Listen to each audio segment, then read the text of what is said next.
Good morning, ladies and gentlemen. I welcome you all to the inaugural Concocting Conclave, hosted at the Indian School of Hospitality.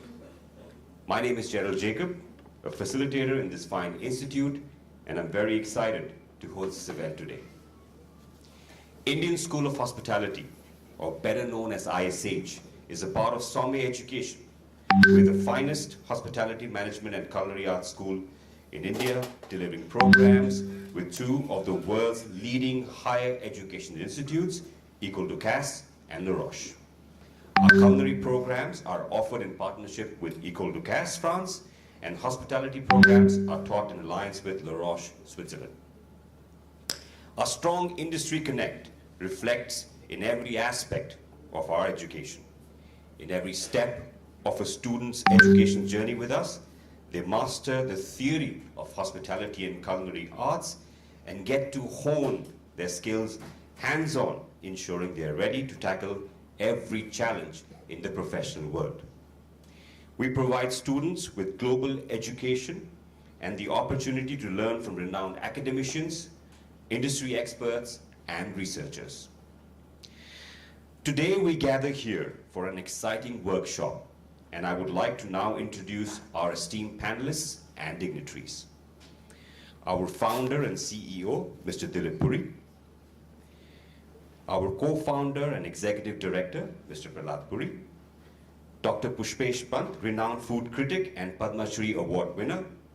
Ms. Pratna Pal Chaudhary, Zonal External Affairs Manager at Pahano Rika. Ms. Shweta Pundeep, Director at the Gig Pool. Mr. Raja Mukherjee, Director of Simba Management Consultants Private Limited. Mr. Pradeep Gidwani, Independent Advisor and Industry Thought Leader. And Mr. Angad Soni, Founder, Sepoy and Company.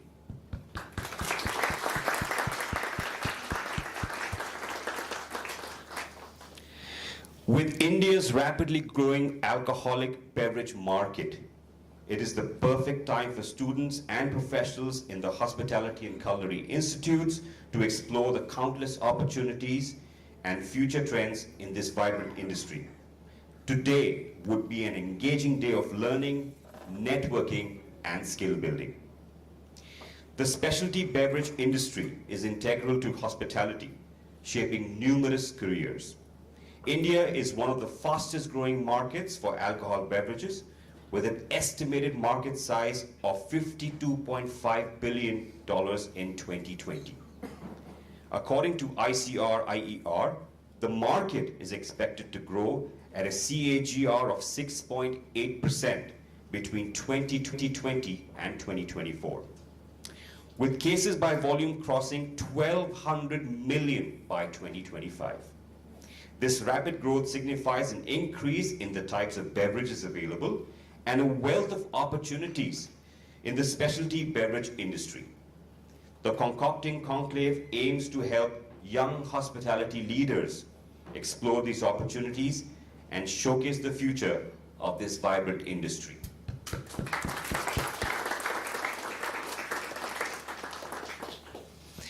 Now I want to talk about a very special person for all of us here in ISH, Mr. Dilip Puri. Mr. Puri served as the Managing Director of Starwood Hotels and Resorts South Asia from 2011 till the end of 2017, when he set out to be an education entrepreneur and founded ISH. Mr. Puri has over 3 decades of experience in the hospitality industry and has worked with brands such as the Oberoi's, Taj, IHG, and Starwood in India. Mr. Puri is a recipient of the Hotelier India Hall of Fame Lifetime Achievement Award. He's an economics degree holder from the University of Delhi and completed his postgraduate studies at the Oberoi Center for Learning and Development. Now, without further ado, I would like to call upon Mr. Dilip Puri to say a few words.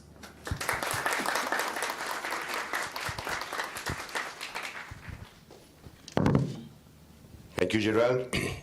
Good morning, young people, our distinguished guests. It's really a privilege, honor to have you all in campus. I think nothing inspires young students more than to see successful practitioners, experts in your respective fields. As Gerald said, when I went and did hotel school at the Oberoi's, it was more when we had people from outside come that we really got excited and inspired about what we were doing. So yes, I do have a Oberoi heritage because I started my career there, and let me start by telling you a funny story. So in those days, Mr. P.R.S. Oberoi always insisted that if he has a big, very formal party at his farm, which is where he lives, then only management trainees are allowed to serve. All the back-end work the experts are doing, but to his guests, he only wanted management trainees to serve, and he had a purpose to it. So when I was serving at one of his parties, we all had to wear our name tag so he knew your name, and he would actually introduce us to his guests who were big industrialists and all the people you only read about, and would say, meet Dilip Puri, my future general manager. Now, that kind of inspiration, excitement, when you get at that young an age, is something you'll always remember. So at this party, those were the days when there was no concept of wine as we know it today. You only got French wine, and you got wine which in those days cost 8,000 rupees. Today that would be about 80,000 rupees. Chateauneuf du Pape or a great Chablis, but the best of wines because he was, the best of hoteliers too. So we finished a party at his house and we were going back in a truck, loading up all the stuff and all that, and there was a case of wine in the truck as we were driving back all the way from here, Gurgaon in those days, to the Oberoi, Delhi. And there were 5 or 6 of us management trainees. And we said, you know what, we've been serving this to everybody else the whole evening. We should treat ourselves to a bottle or so. We knew the inventory hadn't been done because it was to be done when you went back to the hotel. And so we were responsible for it. So everything was there, the bottle, the corkscrew, glasses, and we opened a bottle and stupidly then we started just glugging off the bottle. Can you imagine a bottle of wine which today would cost 80,000 bucks?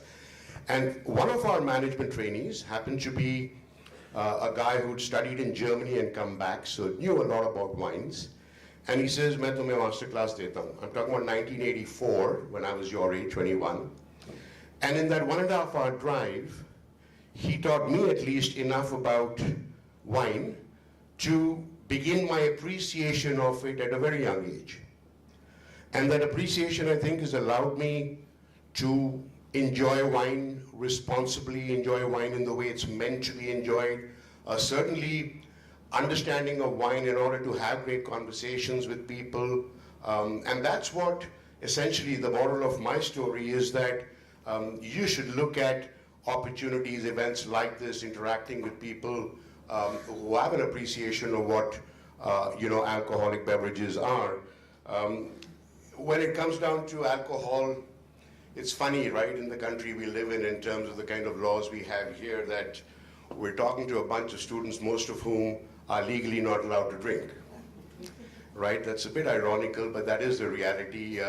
Hopefully it might change in some years, and if it does, all I'll urge you is you have to drink responsibly first, right? Sample, try, experiment, explore, enjoy, but you have to learn at this age how to drink responsibly, because most of you kids are new to alcohol, and you might think that, to get to really know the spirit, in spirit, let's start binging on it, and that's of no help. If I go back to the days I did it, I regret them, seriously. That's my really key message to you young people, that you must enjoy alcohol responsibly. In terms of career opportunities, my own sense is I've never seen Alcobev as a separate industry per se, simply because beverages are very much a part of food, right? In your subjects you learn, you call it, I'm studying food and beverage, right? So one typically can't do without the other, which is why an understanding of beverages is as important in your understanding of food, and perhaps vice versa as well. I have this vision even when we were setting up ISH, which is why you can see we have a mixology lab set up here, though we knew that, when you come to study with us, you're not yet at an age to drink alcohol, but you're certainly at an age where you should understand and train to appreciate and understand and respect alcohol as well. There are lots of experts who are going to give you so much understanding, learning. It's going to be a fun day for all of you. As you look at your career choices, this is a sector, area, industry, which is only going to grow. You heard Gerald talk about figures. I'll leave you with a question I don't know how to answer. Does that mean people are going to drink more, or more people are going to drink? And my sense is more people will drink less. That's how it should be. More and more people should, explore. But again, leaving you with the thought of drink responsibly, enjoy the day. Thank you very much.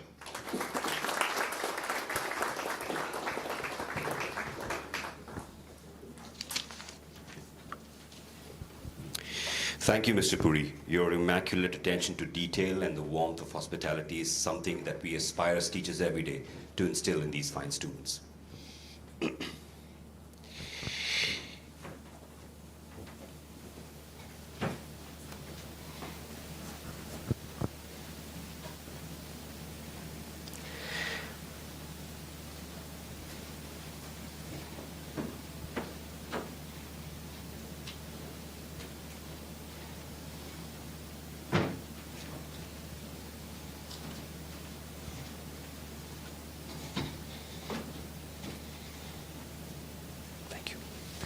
Now that the stage is set, I would like to introduce one of our finest and hands down the most revered facilitator. She's India's first certified lady sommelier, Ms. Kriti Malhotra.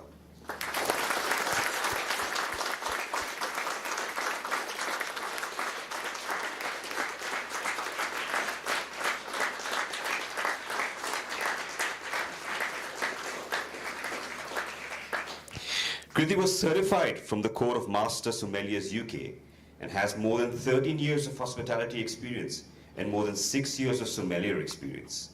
Studied wines and other alcoholic beverages across Europe, Asia, and Africa. The experience also includes working with one of the finest airlines of its times, Kingfisher Airlines, and one of the largest chains of hotels, Accor, as the head sommelier for their luxury properties. She has received many awards in the field of wines and bars.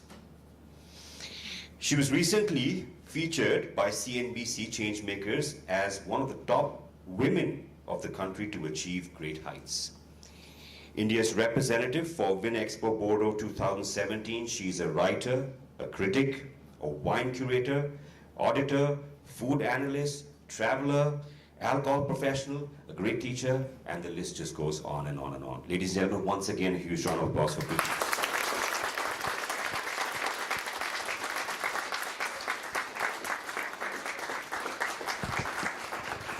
Good morning, everyone. Thank you, Mr. Puri. That was a great start, and the thought that you gave us. We really need to thinking people are going to drink more or more people are going to drink.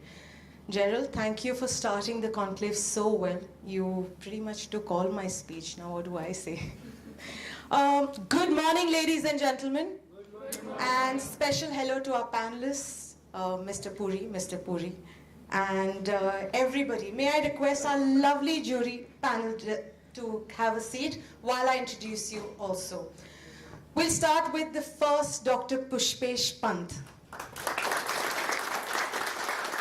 Dr. Pant is a noted Indian academic food critic and historian. He retired as a professor of international relations from Jawaharlal Nehru State University. He is one of India's leading experts on international relations as well as Indian cuisines. And as a columnist, he has written a number of major publications for like Forbes, Open, Outlook, Times of India, and the Tribune. The government of India has awarded him with Padma Shri in 2016. May I have a round of applause for that as well?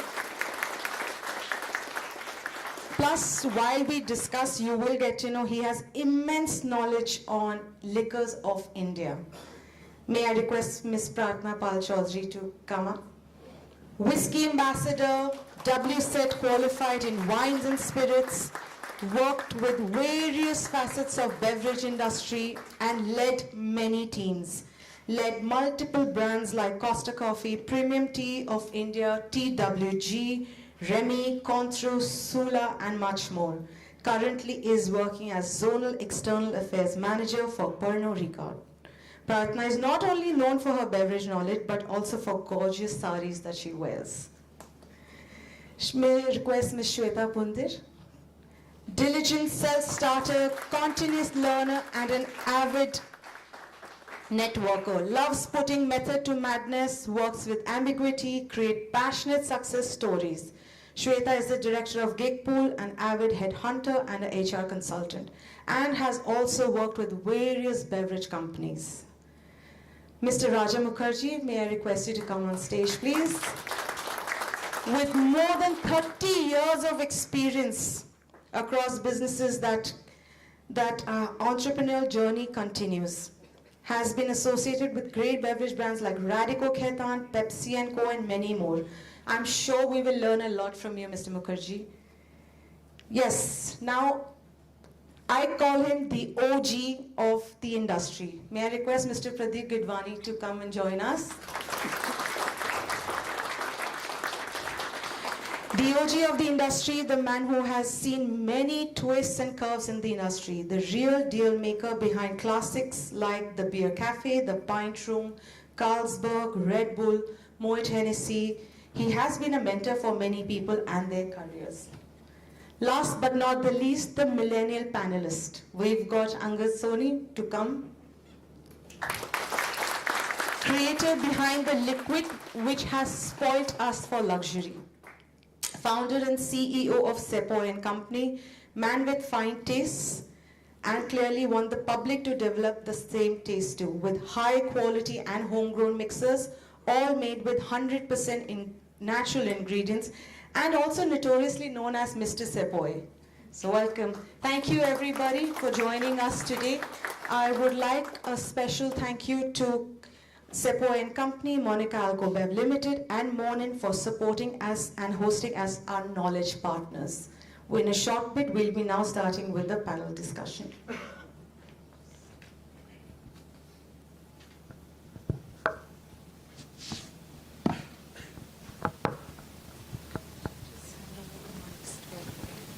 take a second to settle down.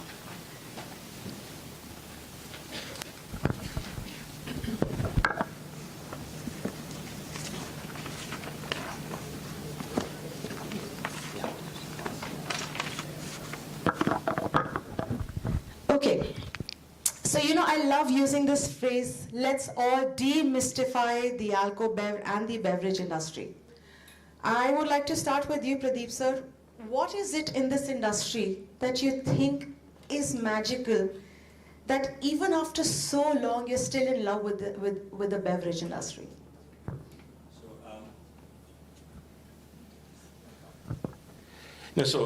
First and foremost, thank you for inviting me over here. I really enjoy these sessions and enjoy meeting a lot of young people. I learn a lot. I think that's really the first thing that Dilip talked about. You got to keep learning. For me, I think what's magical about this industry is that it's a complete conversation starter, right? I mean, you go for any party, you meet somebody socially, and you say, I'm working for this brand, and it opens up conversations, right? It opens up conversations, people have a point of view. People will talk about the experience. Somebody will say, okay, I went to Scotland and saw this distillery, or I saw this brewery, right? Imagine working for a toothpaste company, right? Right? So yeah, I use this brand of toothpaste, boom, conversation ends. Right? Right? So conversation just ends over there. So to me, I think what I really enjoy is the fact that this industry, as Mr. Puri also said, is about social drinking, right? It opens up conversation, leads to new friendships, and I think that's pretty much how we should be seeing this industry, right? Thank you. Excellent, thank you. I think what we'll do is we'll start from the past and then go in the future. Dr. Pushpesh Pant, why don't you introduce us, tell us a little about ancient beverages, liquor of India, and how you think that in last 20 years it has evolved.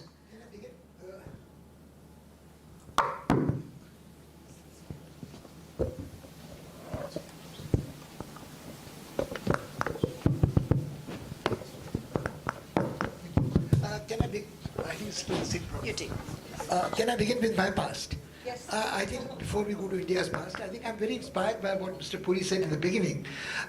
My own relationship with alcohol began almost soon after birth.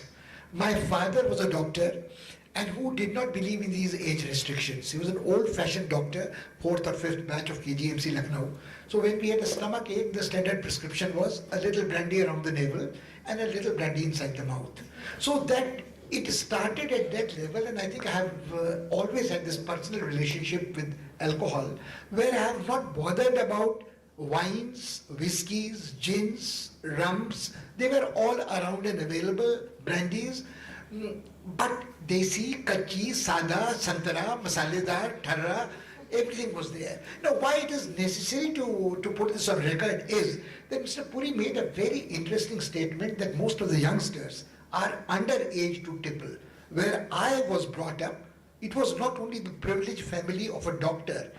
All kids in school had tippled because the teacher was given to kachi and a boy was sent to collect from the desi theka, and it was not a pouch, then it was a कांच की अद्धी पौवा.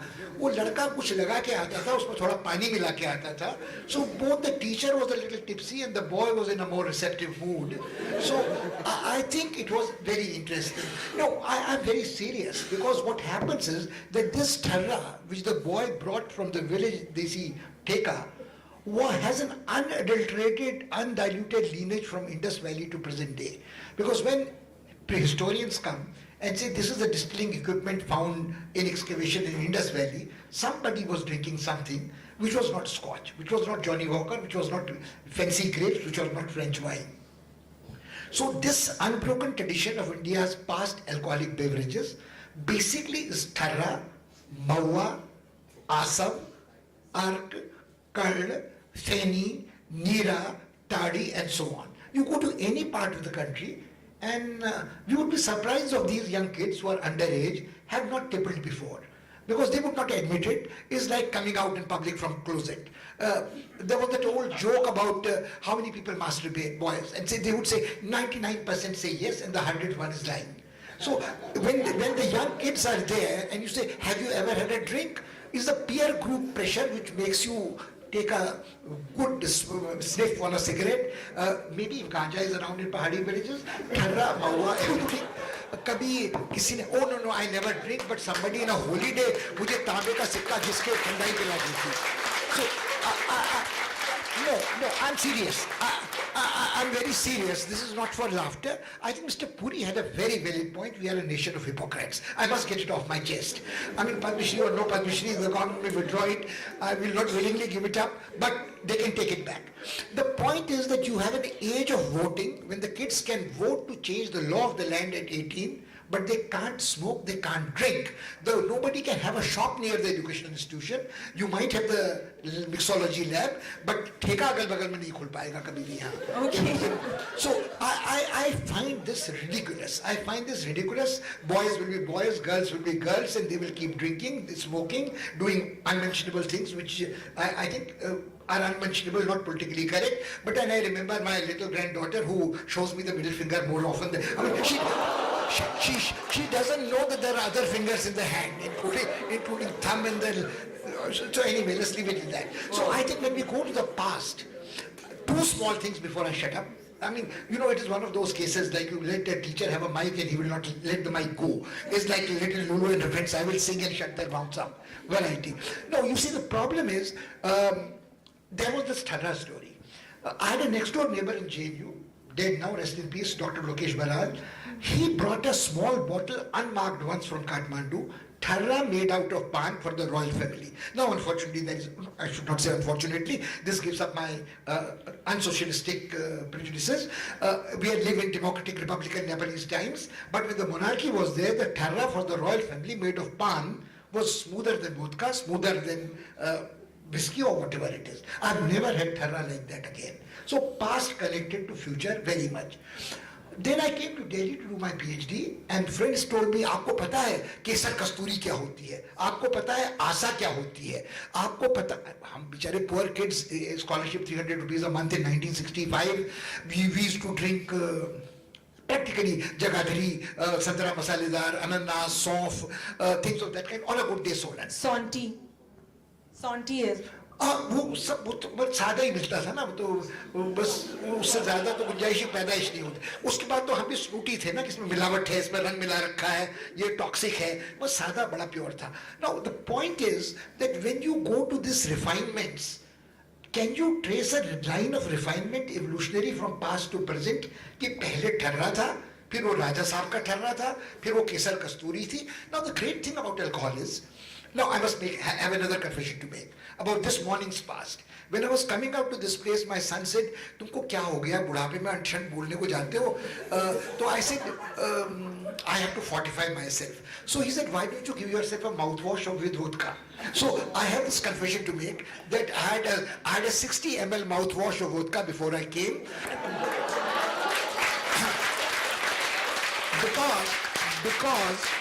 because my son said it loosens the tongue. It loosens the tongue. It more than loosens the tongue. You go back to the Macbeth Porter scene. How's alcohol described? It arouses the desire, but taketh away the performance. Now at my age, I need everything to arouse the desire, and performance, let the devil take care of the performance. So alcohol is something I'm badly in love with. I've always been in love with.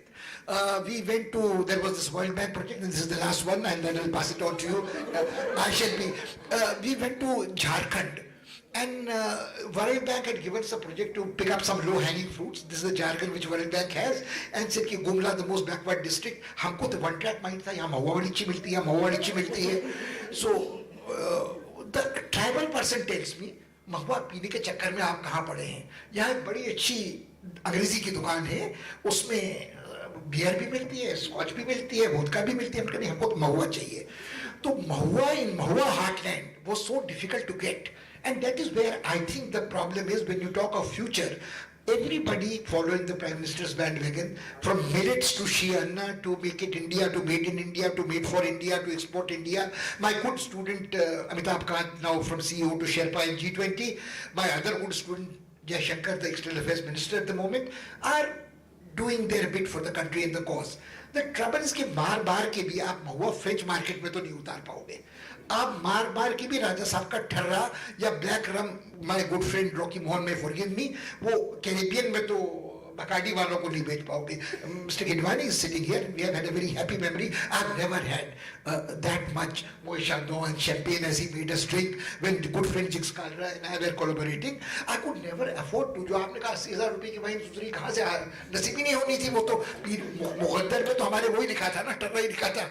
तो I had another friend in JNU who used to take Solar number 1 from India to England or to America or to France and exchange it for single malts. कि तुम्हारे लिए एक नायाब चीज लाए हैं जिसमें जो मदर टिंचर है वो वाला है. Talking of tincture, I mean, you know, this is it's absolutely the last one. The year was 1975. Emergency had been declared. You, sir, were a young person then, but I was not as old as I am now. I was not a fossil. So what had happened was that we had a prime minister called Morarji Desai. He was always piss drunk. And he was piss drunk literally because he believed in auto-urine therapy. And not only that, he propagated that to cure everything. And God is my witness, I had a bad eczema. So I took him at his word and had a sip of what he prescribed. But that was the only time I did that stupidity. And he imposed prohibition. And this prohibition allowed people to do funny things with alcohol in this country.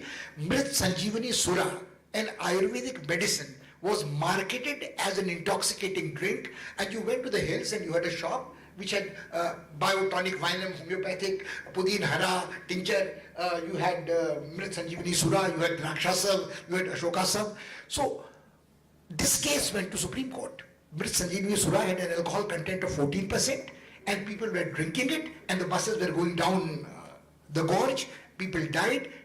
Driver ने टिंची P थी, driver ने पुदीन हरा पिया था, and you could not resist yourself. You would go to the shop, nice bottles, एक पुदीन हरा देना, glug, कुछ नहीं हुआ, glug, दूसरा, तीसरी में you realize कि ड्राइवर को क्यों पसंद आती थी. So I have gone through this whole past, present, future syndrome, and when somebody says match this with Indian food, pair this with Indian food, forgive me, Indian food is not meant to be pairing. We don't eat course-wise. You can't Frenchify food.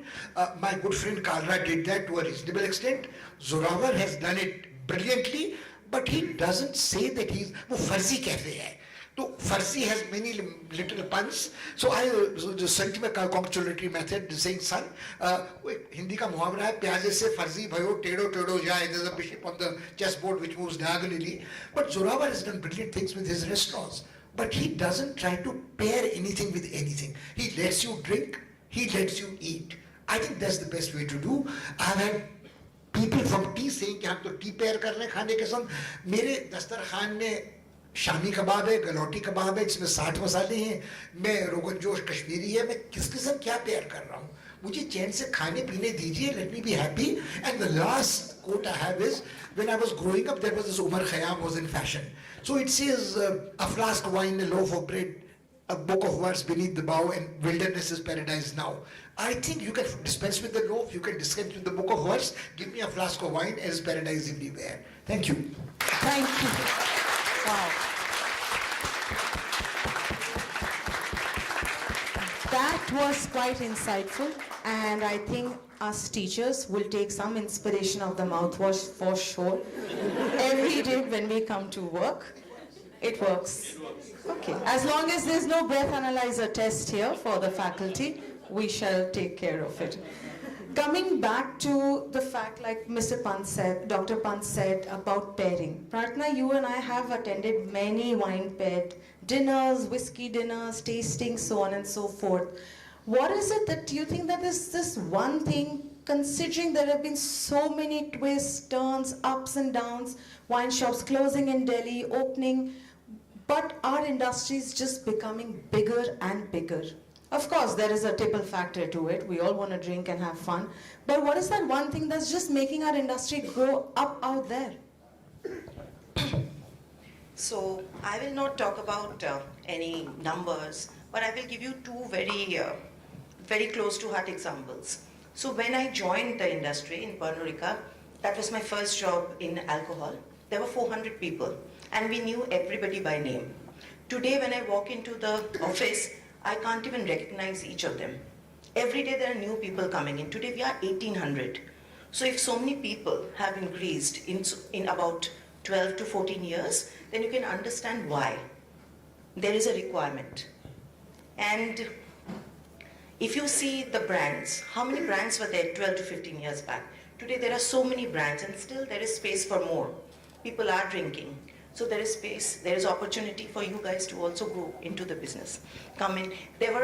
I joined the company as in sales. Today I do corporate affairs. This job function was never a part of it. But there are very many jobs that has come up into this trade. I'm one of them. Okay, so there is a lot of opportunity. And I was the one who left alcohol twice. I did the biggest mistake of my life. No one can leave alcohol industry. Yeah. So I left twice. Once, I thought that, I need to do my MBA, so I left. And I had to because I couldn't have done my MBA working from 9 to 2. You start your day at 9 in office and then at the parties you ended at 2 o'clock. So I couldn't have, I left it. But you know what, the moment I was about to finish my MBA, I was back in alcohol. That detox was too much for me.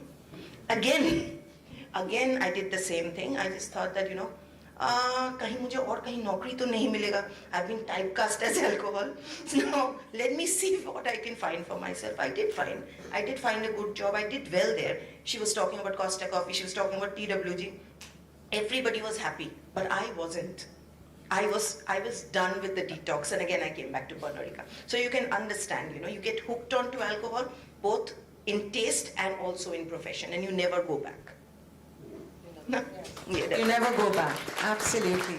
Shweta, you've been in the industry as in human resources for the longest time. What is it that keeps you excited while you're interviewing people, while you talk to people, you pick up more projects? Tell us about your journey. Thank you for inviting me. So it's been a fantastic journey. I've worked with organizations like Beam Suntory and Kingfisher, and now I'm a consultant, and I am a specialized consultant for diversity hiring for Alcobev organizations. So I'll tell you. I'll start from when I joined Alcobev. I joined Alcobev from an IT sector, and it was quite a change.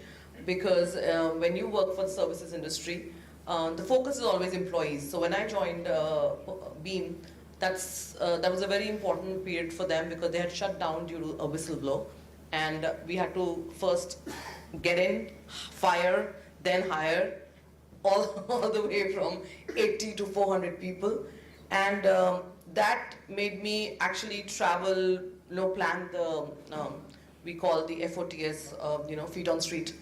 People right from places like Mandya to Chhattisgarh and all these places. So it's been a very exciting journey. I remember when I joined, I was the 4th woman employee there, and when I left, there were 94 of them, and it took us going to so many colleges. I've spoken to parents of girls saying it's safe. It's not that we enter the office and everyone's drinking, and there's a it's a safe environment. We categorized towns and areas where we felt it was safer for women to be on an on-premise or an off-premise. Like East has always been my favorite, East and Pune. I think the environment there is very comfortable for women to work, unlike North for some reason. But yeah, it's been really interesting. I have seen myself, now that I work as a consultant with most of the Alcobev startups, the job descriptions when I make for their organizations, I've realized there is so much that we've built in. So I remember there were like 4 to 5 job descriptions in sales, and that's about it.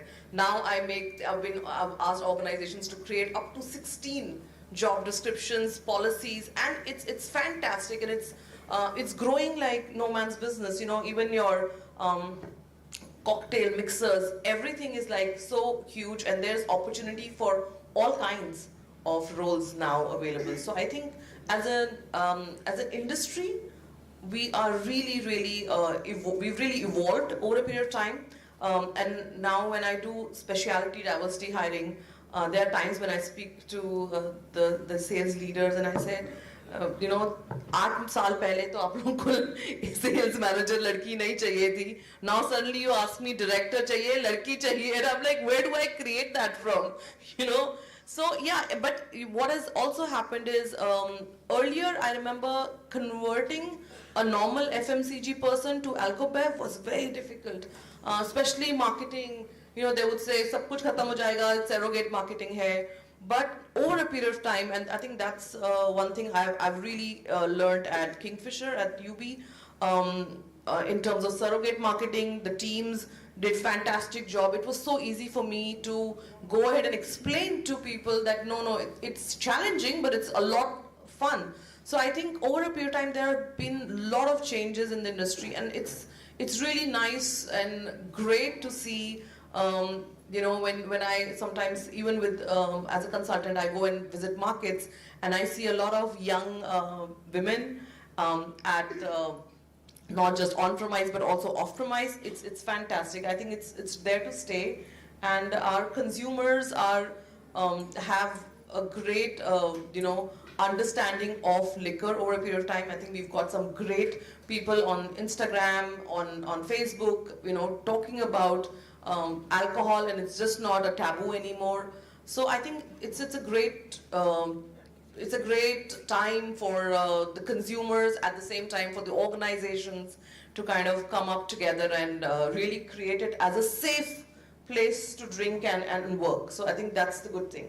Thank you. Absolutely. I think we have evolved and we are very much aware of our industry now.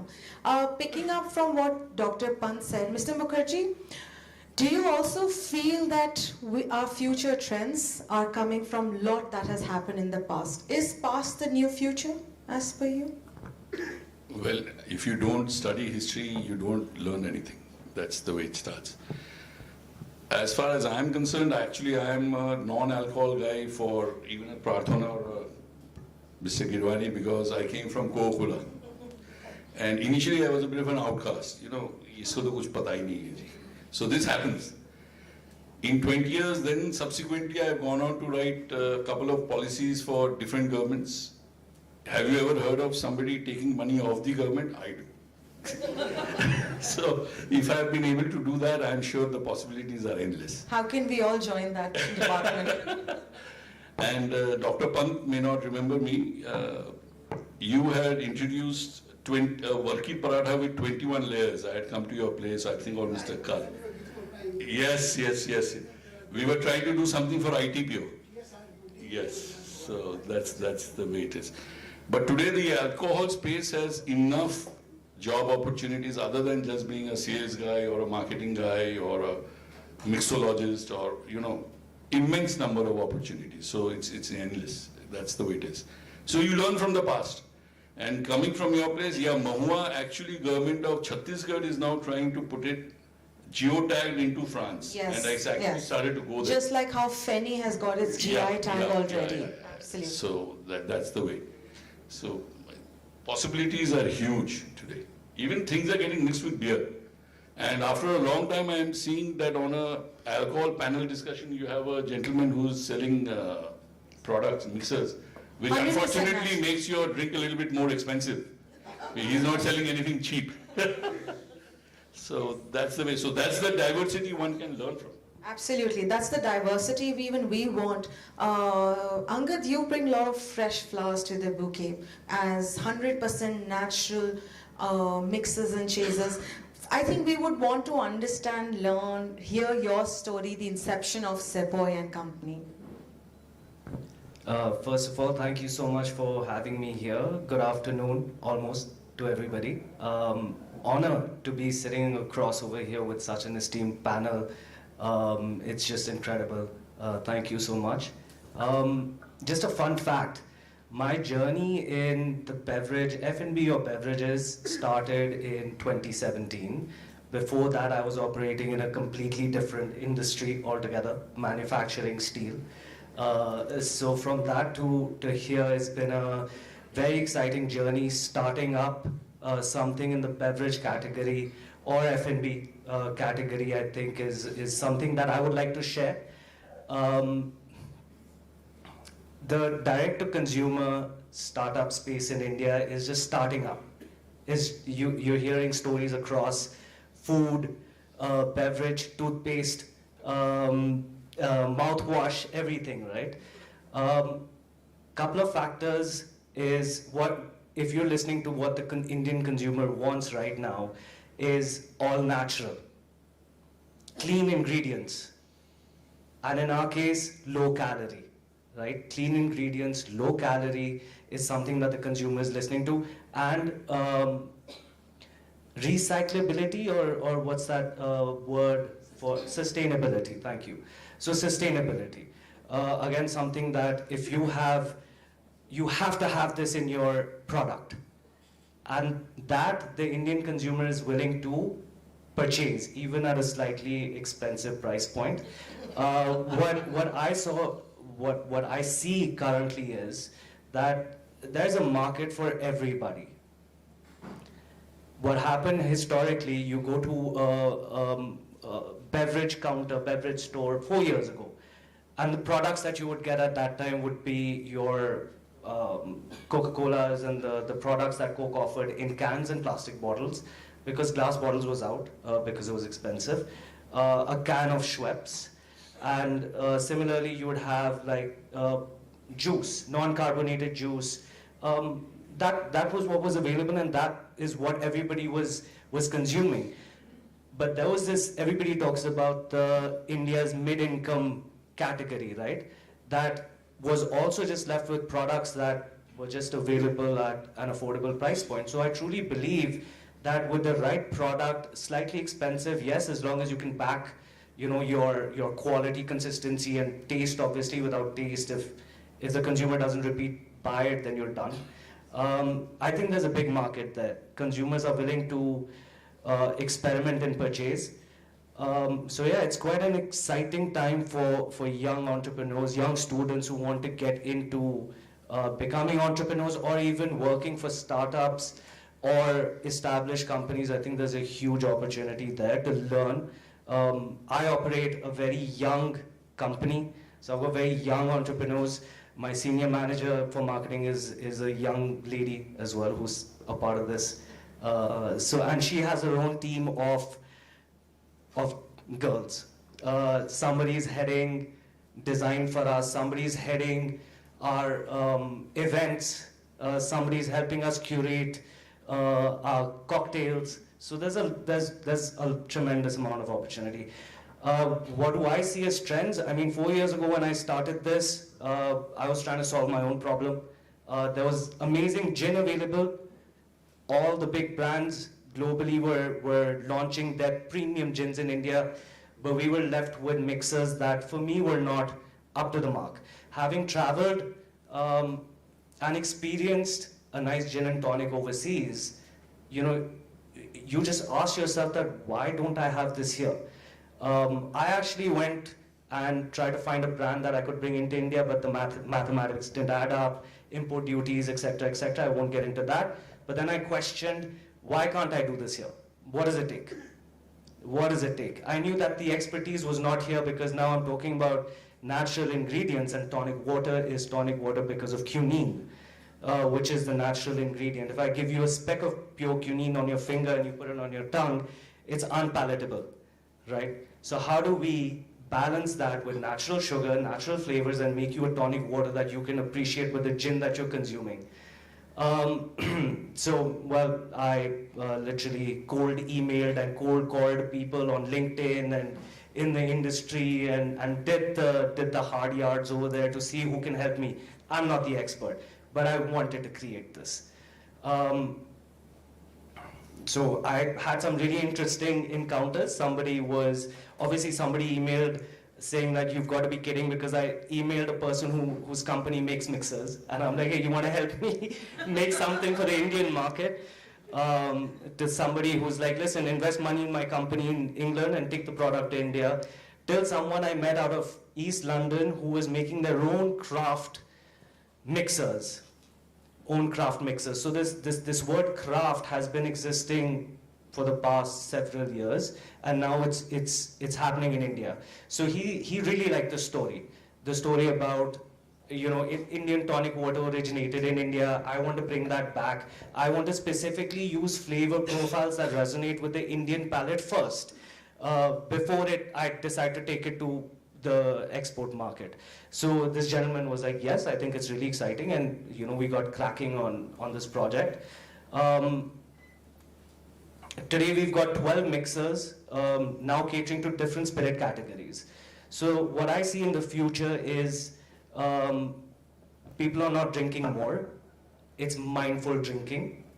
People are looking at health as a big consuming point. So your cocktails now have to be low calorie. You gotta show that, with a little feather sign on the menu that says low cal, vegan. People are looking at this. And what's happening is if one bar is not doing it, the other bar is doing it. So the bar who's not doing it is missing out.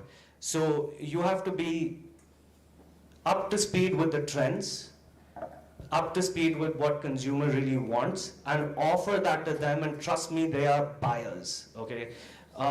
Today I see cocktail culture in India equal to what's happening around the world. We've got this category called 30 Best Bars, and now you've got a bar from Delhi which is part of the 30 Best Bars, and there's several more. So cocktail culture is really, really growing. The technicalities of cocktail making, the balance, it's all about the balance now. Making a classic old-fashioned or a Negroni, but how do you balance it is key, right? It's one of the easiest things to make, but one of the hardest things to execute. I've tried several times, and I'm terrible at making my own Negroni. So for me, and these are equal parts of 3 spirits. It's as simple as that, right? But I still screw it up. To now at-home consumption. So consumers at home are again drinking mindful. This is a shift that we saw during COVID.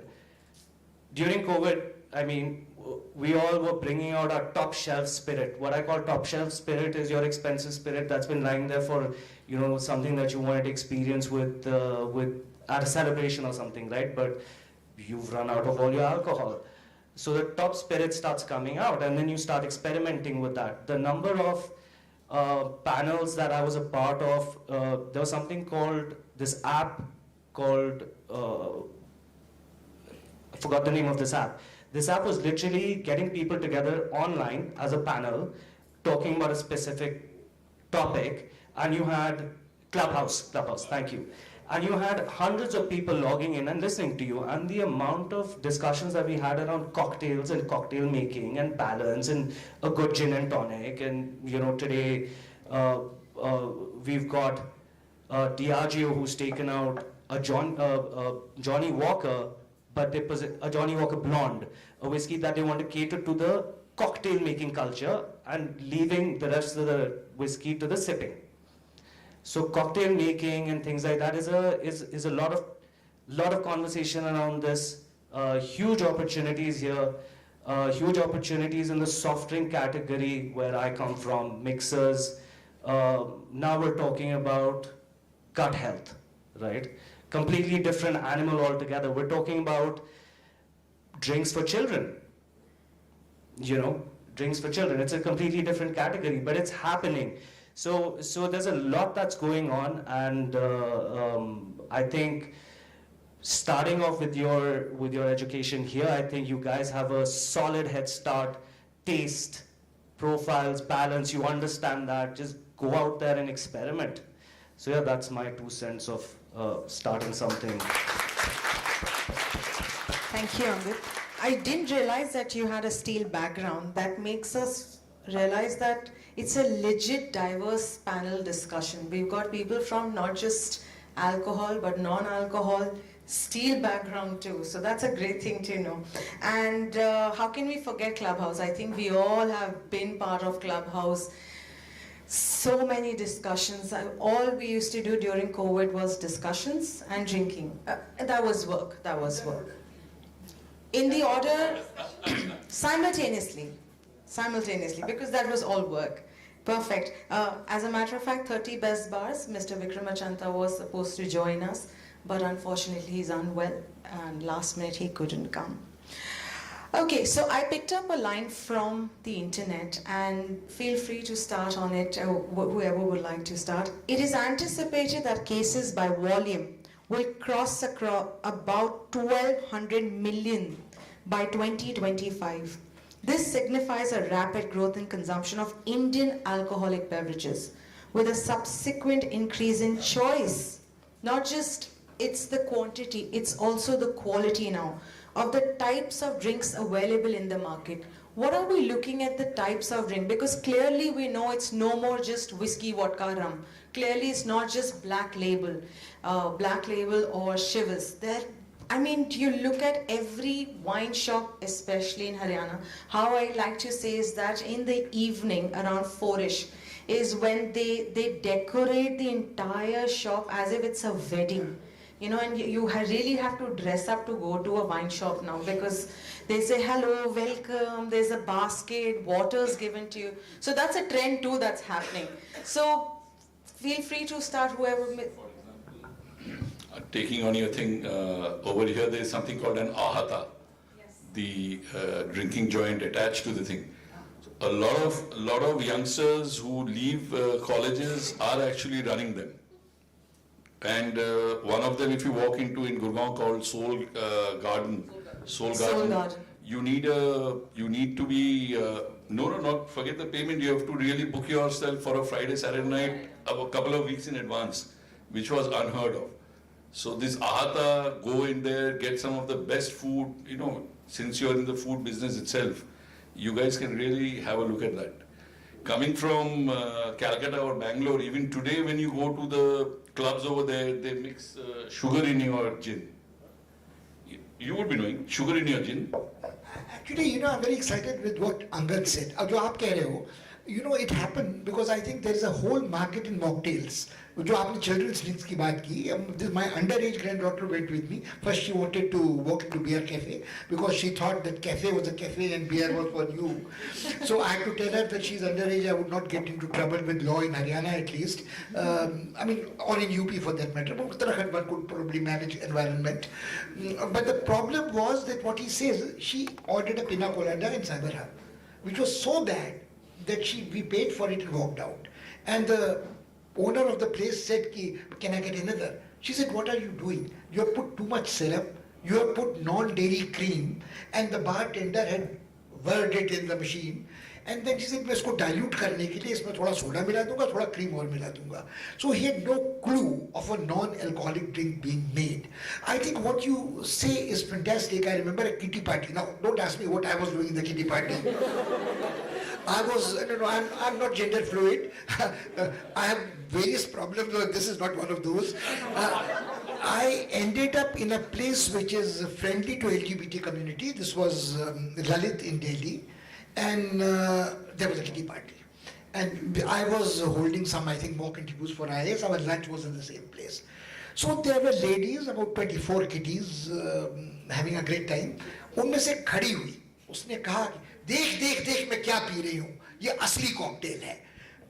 It has alcohol in it. It had gotten to her, it had loosened her tongue. The others were all drinking mocktails, and all mocktails were non-dairy cream, too much sugar syrup. जो आपने कहा, there is a whole market there.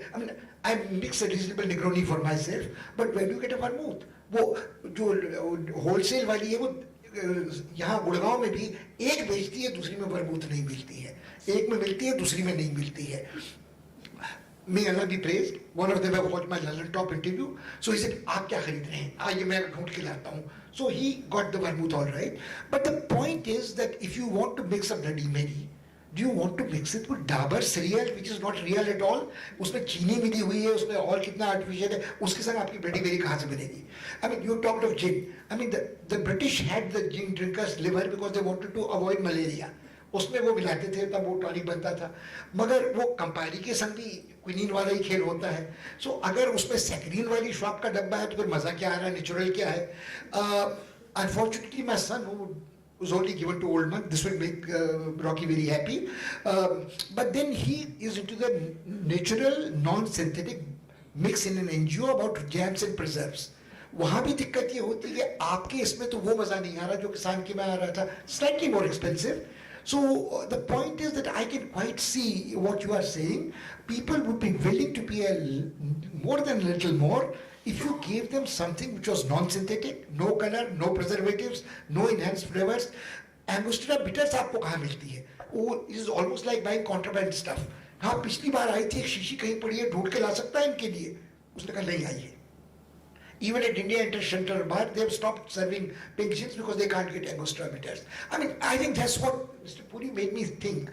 I mean, you can't be a nation of hypocrites with this federal system having different policies in different states. It is better that the politicians end up in jail often enough for excise policy, then they realize that there has to be a federal policy for drinking all across the board.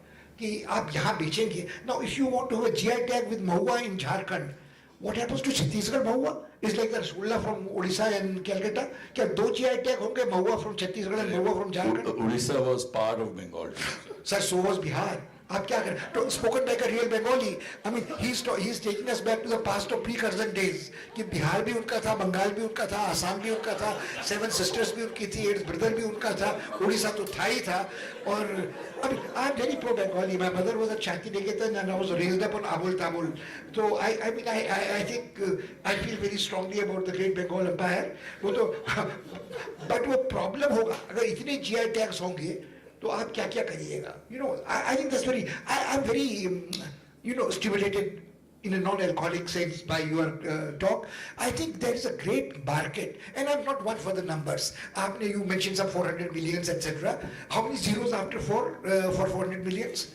1.45 billion people in India.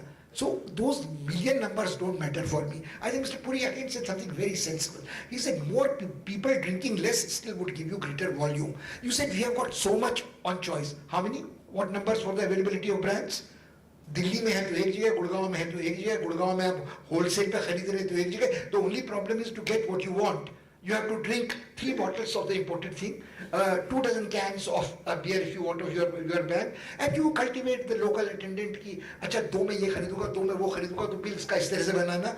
घर में store कहाँ से करेंगे? So my son and I have 2 separate licenses to keep enough alcohol in our house to have what we want, कि हम पकड़े नहीं जा सकते हैं. गाड़ी में पीछे जब ले जाते हैं पहाड़ को जाते वक्त, we open 2 bottles कि रास्ते में अगर है तो मतलब या तो पुलिस वाले से ले तू रख ले, और या कहिए कि हमने लॉ इन्फ्रिंज कहा किया, ये हमारे पास कोरोना का सर्टिफिकेट है, ये हमारे पास लोकल सर्टिफिकेट है दारू का, ये पार्टी का सर्टिफिकेट है.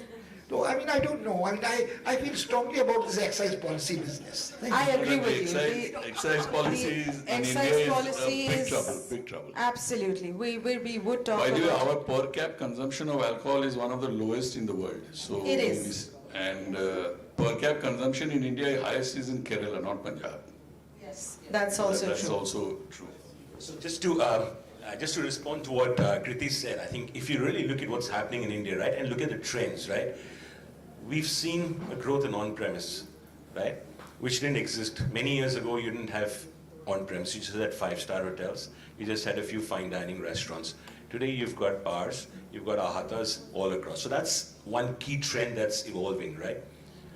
Drinking at home, right? I mean, few of our parents had bars at homes, right? Today, in a certain segment of India, a lot of people have bars at homes, right? So drinking at home, your father serving a drink, you as a young person coming up in an atmosphere where you see your parents drinking, enjoying socially, enjoying responsibly, that's pretty much a key trend that's now happening in a certain part of India, right? Women going out, right? So today, if you go to some of the ahatas, you see at least 50% of the crowd would be women. And that's a sea change that's happening in India. Obviously, availability of drinks, right? More variety. So I think that's all contributing to this growth. And this growth will continue. As my friend mentioned, obviously our per capita consumption is low. And it can only go up like pretty much every other category. But the key thing to note is that the drivers are all there in place, right? There's a lot of social change. People no longer see alcohol as something, which, it's not taboo anymore. Absolutely. It's not a taboo anymore. And like we've discussed, we are getting evolved. We are getting aware about what's happening about it. Angad, you mentioned something about the carbonated drinks. The trend has really gone up about fizzy alcoholic drinks, whether it's in a bottle, can, and we all know the reason it is for the young drinker it mellows down the harshness of the alcohol. It is easy to drink, and for all the young consumers and for people who are not into, so they say, hard drinks, it's a great beverage to enjoy and to get that tipple. Do you think it's going to be a trend that's going to last long, or it's just going to be a fad? That will also come to you, Pratna and Shweta, on the same question.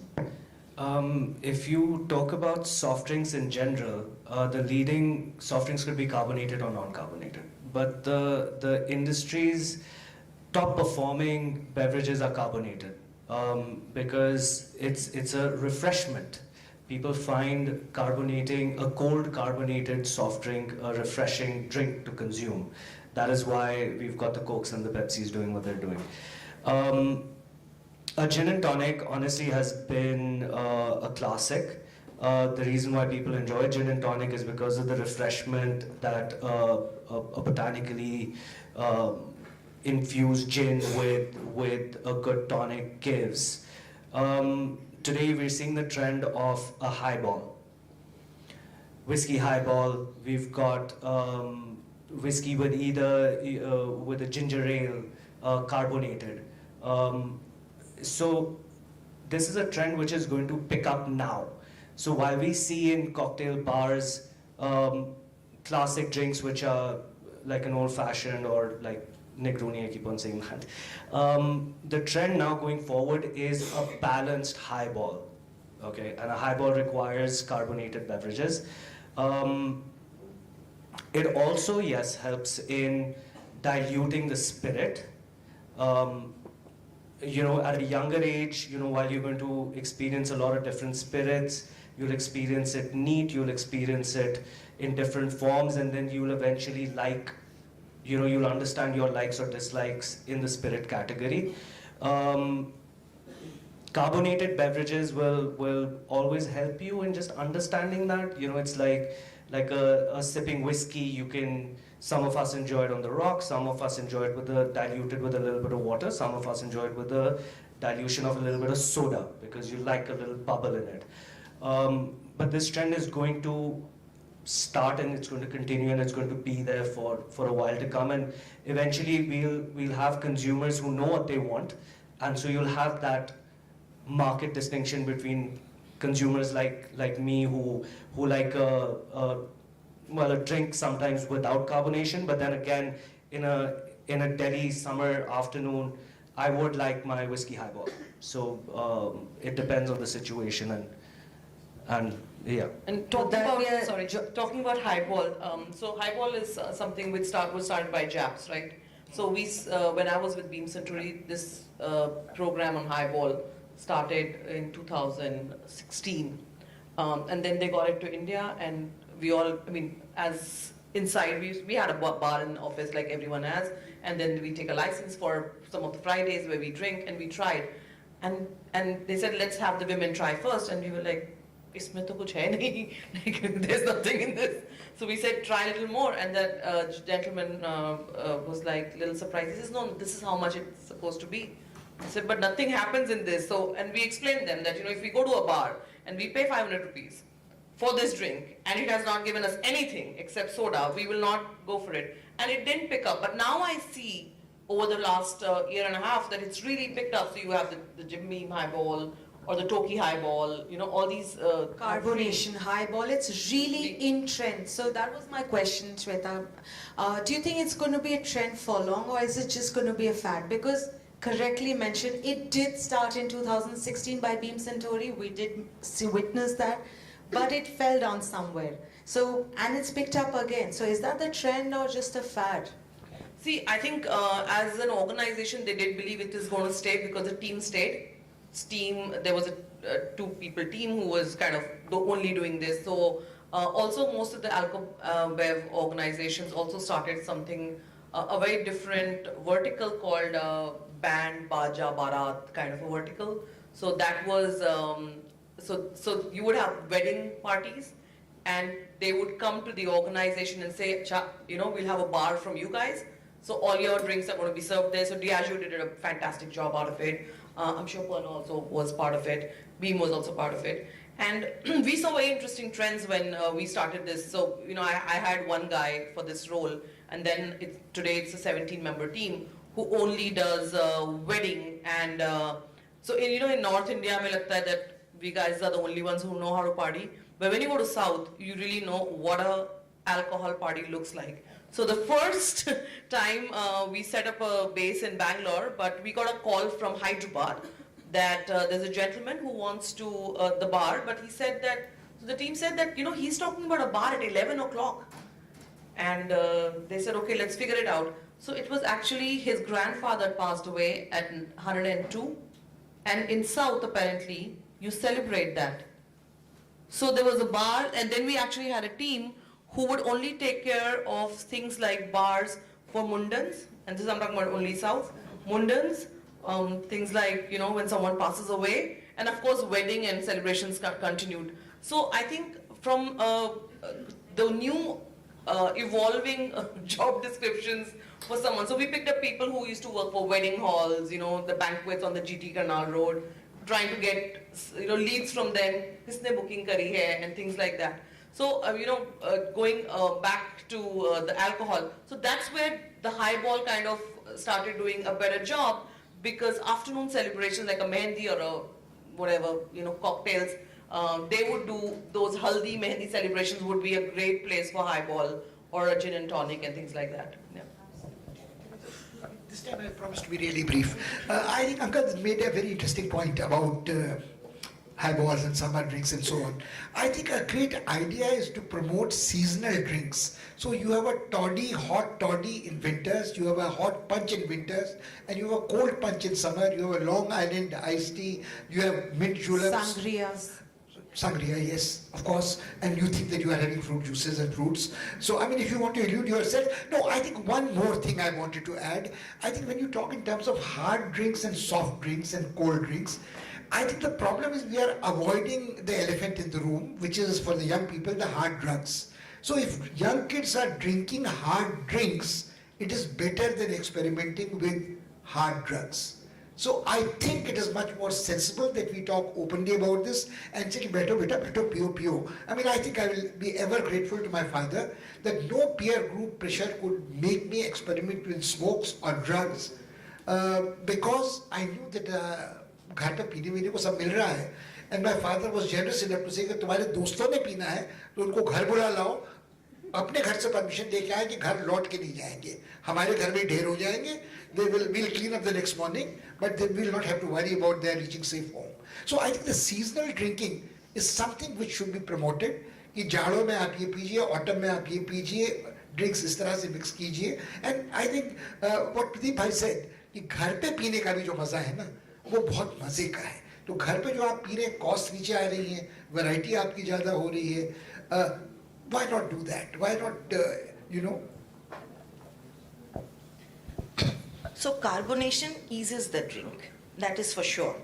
So I ended up in a company called Remy Cointreau, which sells cognac.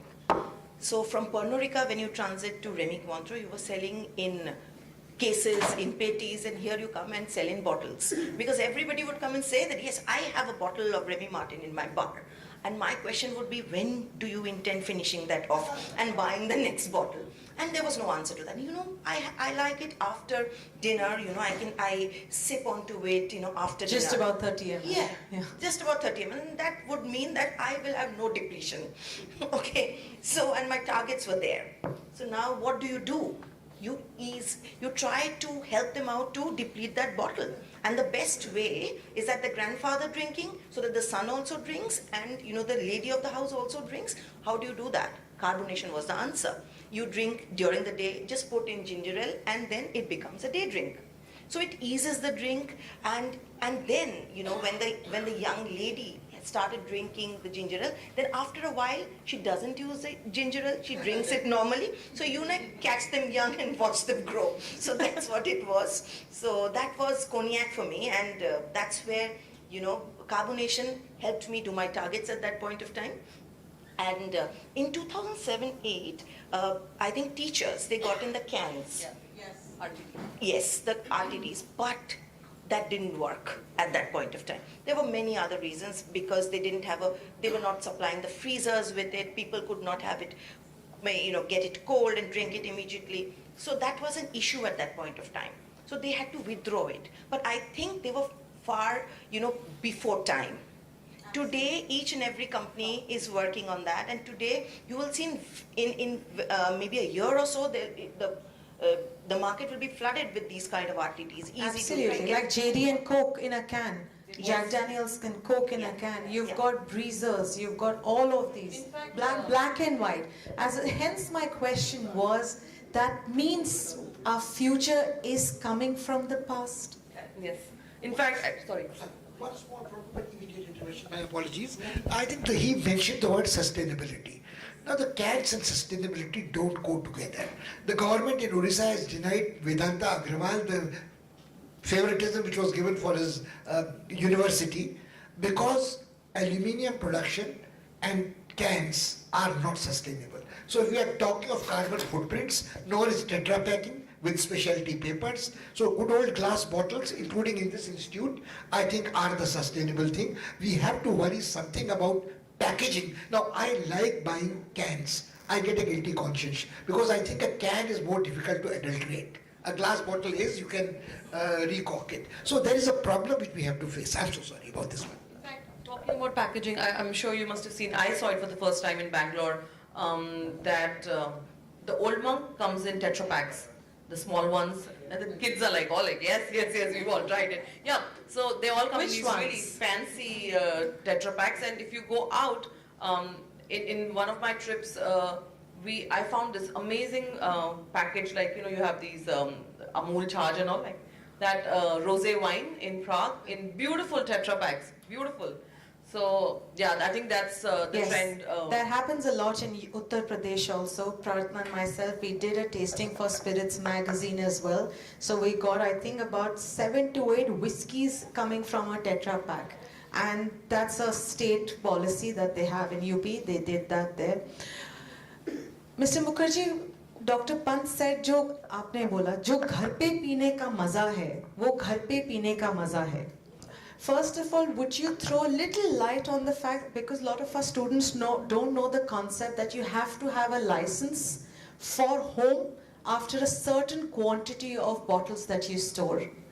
And the fact this ghar pe peene ka maza hai comes from, let's be honest, it comes from COVID. When we all were sitting, you all mentioned top shelf alcohol started coming out. And that's become our lifestyle now. So why don't you throw some light on that? Help us understand first about the license part and then about ghar pe peene ka maza trend. Well, ghar pe peene ka maza trend is that you get drunk and you go to bed. So you don't have to be very bothered about the cops on the road. Ghar pe peene ka maza ka another... It's also responsible drinking. Responsible drinking. Not really if you are hitting the bed right after drinking. But the issue remains, what Dr. Pant said, that it's much more cheaper than going out. The food is of your choice and liking at home. And you are in a family. So even the kids know where to draw the line. So that is something which I think COVID did spur in a very big way. And also then kids started experimenting, mixing things, putting in a some leaf, some mint leaves or something in the drink, and kaffir limes and everything. So those trends did happen while you're staying at home. So there is no problem in drinking at home. Rather, even my dad introduced me to drinks, and I encourage my kids to get their friends home and stay put, because that's much more safer. So that's the biggest issue one faces. And the other question was? Well, on the licensing part, I think most of my friends, and including me, would be paying fines every day with the number of bottles we store. It's really a very stupid rule. If you're buying a case, that itself is illegal. You can't buy more than 6 bottles of alcohol in Gurgaon. That's the law. Yes. Or I think 12 bottles of beer. Yes. But mercifully, the government does not clamp down on that. So that is the good part of it. Yogi actually wanted to do it in UP before he was kind of counseled and said that let it be. So this kind of rulings and stupid laws made somewhere in 1870s or 1914s, where the country was in a different state, was completely different. Punjab Excise Act says that you can't drink before 25. Well, when I went back into history, I figured out the Britishers really made that into a rule of 25 for North India to really keep the North Indian community in check, because they used to feel that if they get drunk, they get more violent. And that was a major law and order issue for them. But we have not changed that. The Abkari Act of Kerala, actually, your drinking age is 13. The Abkari Act of 1106, which is the first law written in the world, Abkari Act in Kerala, written in 1106, says legal age is 13, which the government has now tweaked to 18. So that's a different point. Just letting our students know, here it's still 25. 25. Yeah. So 25. 21, it's changing. Has it changed in Haryana? Okay. But the excise license still hasn't come. The government has said that we're changing it to 21, but when you go to a restaurant bar, they say as long as we don't get the excise license saying that we're allowed to serve it to a 21-year-old, we're not going to do it. Let the government say what. For example, in Bombay, if you're buying alcohol, you need to get a certificate. If you're not getting that certificate, then that alcohol bottle is liable to be treated as illegal. Gujarat maybe, yes. So you have to, and the chalan is like this. Sharabi ka naam, sharabi ka baap. Sharabi ka baap ka naam. That's right. If you, if you see that it's written over there, sharabi ka naam, sharabi ka baap ka naam. You know, Beoda ka naam. So Bombay has this thing even today. Yes, it says sharabi ka naam, bevde ke baap ka naam, and that's how. No, but the joke is, if you are going to Gujarat, Yeah. you can get your certificate license sitting in Delhi, pay 100 rupees, do the internet. By the time you get down, you go to something like a duty-free shop, collect your 2 bottles for a week, and the taxi driver who's taking you to the hotel will say, "Saab, aap to hafte bhar mein 2 bottles nahi piyoge na, ek mujhe dete jao." So this is Gujarat, you get everything. Oh, of course, yes. You get Gujarat, you get whatever you get in Gurgaon, you get in Gujarat. including the beef samosa in opposite. That's Xavier about College. something we'll talk on a different Yes. discussion, perhaps. But that's the hypocrisy which we now need. The younger generation should put pressure on the government in their own way, social media and etc., and say that these things are gone. You're in 2023, you're going to 2025. Absolutely. Things need to change. Yes, absolutely. But at the end of the day, Humayun died because he was drunk. The great Mughal emperor Humayun died because he was drunk and he fell down the stairs. Actually, if you tell this to in any his Muslim today, library, he's going which to is kill him. Humayun's tomb in the old fort here, that's where he I died. always thought he was busy reading a book in the Muazzin. That's court, exactly the even namaz, I- And yeah. he kicked on a badly tailored gown, but I will go with your evidence. Yes, it's a fact. The He was history- tipsy, he went to the library, he fell down and he died. Okay, that's again we could discuss Mughals because I love that story too. As a matter of fact, my father also introduced me to alcohol, and this is considering like how we were saying that we've evolved. Considering he was a teetotaler, he said, "You all like drinking? Why have a drink with me?" He had a Coke and I had a glass of whatever I had, and we did cheers. on that. I wish he had a Pepsi. I was always a Pepsi fan. Muktesh was there. So coming to a factual thing that Mr. Gidwani, perhaps you could help our students to understand this concept, which is very much known now, right now, is IMFL, Indian Made Foreign Liquor. Would you help us understand what does it mean? Because nowadays every bottle, everywhere you talk about, everybody's saying, "Oh, IMFL." It's suddenly become a fashion to talk about IMFL. Jesus, again, this is a legacy that we're still stuck with, right? Indian made foreign liquor, right? So, I think historically, in the old days, alcohol was all imported, so it was foreign liquor, right? And then we started manufacturing it in India and we started calling it Indian made foreign liquor versus the Desi Daru, right? That Dr. Pant was referring to. And that's pretty much a simple difference here. So this is produced like an international type of whiskey, though it may be just a few drops of scotch added into an extra neutral alcohol, but it was IMFL, yeah. So IMFL versus Desi Daru, just very simple, yeah. That's exactly what it is. And do you see the trends of IMIL increasing, Mr. Gidwani. Indian made, Indian liquor, like everybody mentioned, we're seeing Old Monk now outside. As a matter of fact, if we look at the figures, a few years back, maximum selling whiskey in terms of quantity was an Indian whiskey. Yeah, it still is. It's officer's choice. Before Officer's Choice. Yes. Piper was the largest selling whiskey in the world. Johnny Walker was much smaller, right? Then of course Officer's sorry. Indian made Indian liquor as, yeah. So Indian made, Indian, never heard of that. In fact, it will be great if you ask them who knows of bagpiper or DSP or something. No, as long as we are at that, how many remember Old Tavern and Black Knight and Aristocrat and Aristocrat Premium? Because I think another thing which we don't discuss is how the government hypocritically allows the soldiers in the army to get and officers to get discounted rate alcohol, and in the wet canteens and in Mufassal towns they are immediately black marketed.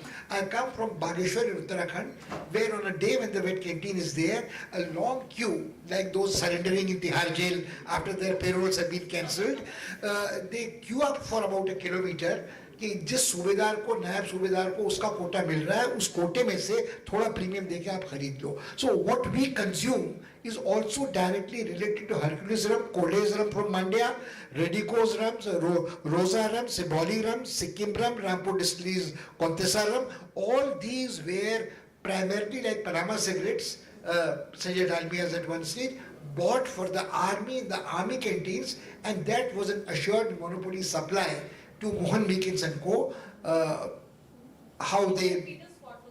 Peter Scott. Peter Scott was famous because that was Shukar Bakia used to drink in Goa jail, who was the greatest bootlegger was Scotch in Bombay. He himself had Peter Scott because he thought it was unadulterated. So that's why I said that how many would know Black Knight, Old Tavern, these Indian whiskies much before bagpipers. Now, but just to come back to the question, so I think Indian brands, right? I think that's a key trend again we're seeing, right? So whether you look at single malts, right? So you've got Amrut, which is one of the pioneers who actually set that up, and we're very proud of doing it. And then sort of evolved to Paul John, and now we've got Indri, you know, showcasing Indianness, right? Rampur. Look at what's happening in gins. Again, you've got Jaisalmer gin again. You know, so I think the good thing that's really coming out is that people are becoming proud of their origins. India is feeling really proud about showcasing ourselves. In the old days, everything was about aping the West, whether it was bagpiper, aristocrat, officer's choice, Black Knight, Peter Scott. Everything was trying to be Scotch-like, right? Everything was trying to be Scotch-like. Now we are confident. We're confident about our origins. We're confident about our brand names. The point that, again, Dr. Pant said, Mahua. So we have an Indian guy called Desmond, who's actually, Desmond G, he's got agave, right? He's got Mahua, which he's actually selling and taking it outside of India. We've got Indian beers, right? So you've got Indian beers really coming up, again, going outside of India.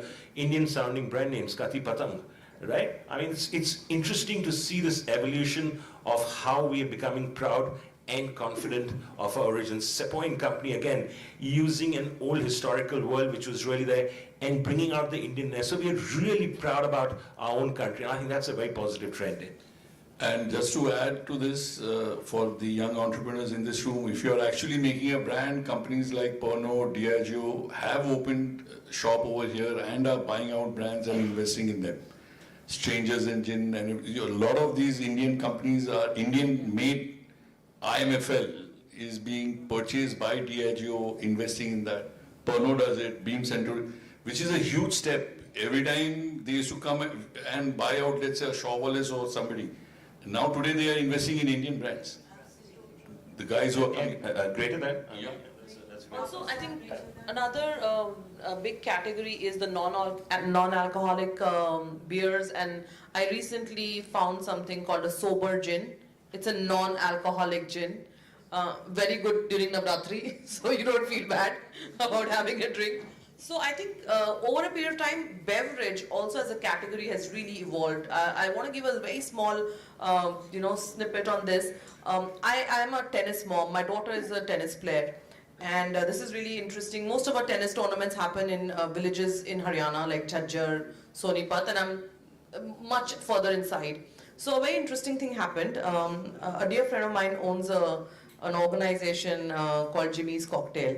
And so while we were traveling to Jhajjar, she wanted to pick up some soy milk, which was cold, it's high on protein and all that. So we went looking for soy milk or a bottle of Gatorade. I found Jimmy's everywhere, in a barista, in a small shop in Saktal, in Mehra Gaon, if you know. Just halfway to Yes. Jhajjar, Sonipat, everywhere. And I actually wrote to these guys for, makers of Gatorade and all, that areas which are sports oriented, Haryana is like, it's in the DNA. Everyone plays sports. And they couldn't find any of these sports drinks. So I actually called up Ankur, the person who owns Jimmy's Cocktail. I said, "Yaar, sports drink bhi bana lo, tumhara distribution itna acha hai. Maybe, we can benefit out of it." So that's another market, sports drink. So for people who play sports, they would know that ORS and these are things which are things of past, or Glucon-D. But as for a sports person, you need a lot of BCAA and things like that. And that's another area where people really need to go into. That's a huge market again. I think we're working on something, some vitamin-based water or something. So again, it just opens up another avenue for somebody to launch a product, as long as it's researched and developed properly and things like that. Yeah. There you go, students. You've got a smart trick for all the entrepreneurs in beverages. This is a great platform, has a lot of scope. Think about it. For all you know, you may have one. We'll take a little bit of feminism angle to this conversation, and perhaps the ladies could help us understand. For a woman to be in this industry, at least if I talk about myself, and I started probably close to about 10 years back, there were no sommeliers, first of all, then there were no female sommeliers. I got to know that I was the first lady to be a certified sommelier in Greece. They say, "Hey, you know what, you're the first lady." I said, "Oh, okay, thanks for that." What is that trend that we are seeing? Are we more open? Are women more open to now getting into it? Because clearly we know it's not a bad industry. It's not an industry which is only for men, right? I take the question. So 2007, when I joined the industry, my mother, who was a school teacher, told me, "तुमको ढंग का नौकरी नहीं मिलता है. कभी hotels जाती हो, कभी beverage, तुमको कोई ढंग का नौकरी नहीं मिलता है." So from there to now, there's a marked difference in the attitude. During those times when family weddings would happen, actually we would have a car where the bar would be, and people would be just Karo bar. no, karo bar is when we drink, when we go out with friends, but that was something which was very, very fishy. People would just sneak out of the wedding and go and drink and come back. But today there has to be a bar in every wedding. So of course this has changed.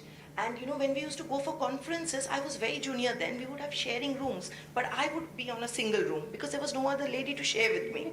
But today when I see so many ladies joining in, I see people coming from different industries at very, very, very senior level, feel very happy about it. When I was leaving the trade and was joining TWG, there was a very, very senior guy, Deepak Roy, from ABD. He called me up, he met me, he came to Delhi, he told me, "Why are you leaving the industry? We have very few people, very few ladies who are in good positions. If you're not getting a job, I will help you out." I said, no, I just want to leave at that point of time. So, but it's today I see so many women joining, women bartenders. Shadvi at that point of time was the only woman bartender we could see, and today there are so many. It's a really, really inspiring journey, And even the job that I'm doing, corporate affairs, it's mostly men, okay? And this is not a diversity position. I have fought with men and got the job. So, okay. You call the shots now. Yeah. So basically, I'm a little, when we talk of diversity, it means that you have taken that position without competing with anybody. No, it's not the case. You can still get jobs which are specific. Very, very over the years it has only been men who are doing. We have unit managers at various our units across who are women. Yes, and we have the workforce there.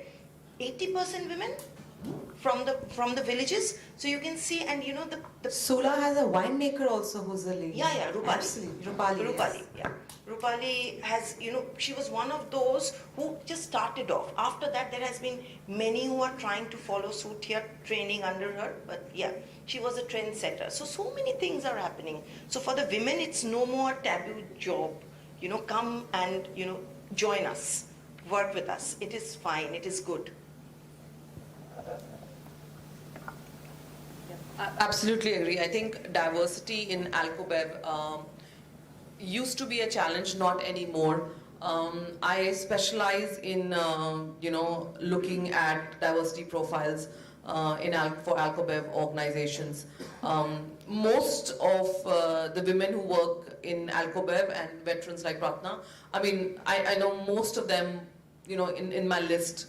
So when someone reaches out to me and says, oh, I need a category head for dark spirits, but I need a lady, I always ask them, you know, a couple of times, क्यों चाहिए diversity? You know, what is the reason? Is it only because KRA, HR का की diversity चाहिए, or do you really need a diversity?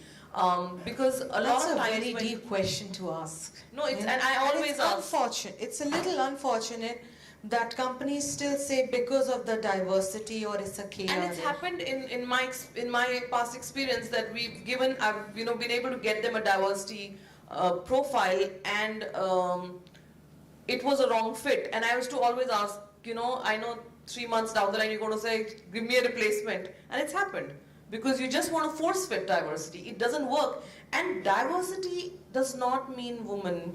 You can get an ex-war veteran, you can get someone from a very different skill set and move that person to that role. So diversity is much larger than what we think, that it's only about women or it's only about gender diversity.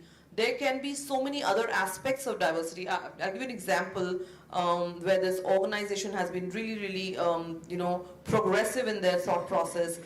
They offered this gentleman a role which is a hardcore sales role. He had a finance background, but an amazing appetite to learn on sales, and also a great person who loves his scotches.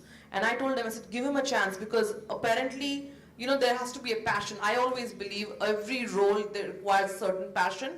Will hogi to skill to aa jayegi. Over a period of time, you kind of pick it up. And also an organization, how progressive is an organization, and the environment to allow you to kind of learn. And I think he's doing a fantastic job. He's already, I got a call from his hiring manager, his reporting manager, saying fantastic work. So I think, when it comes to diversity in Alcobev, there can be, like Pratha just mentioned, in my past role with Kingfisher, we hired a brewery head, a lady from Steel. She joined us from Tata Steel.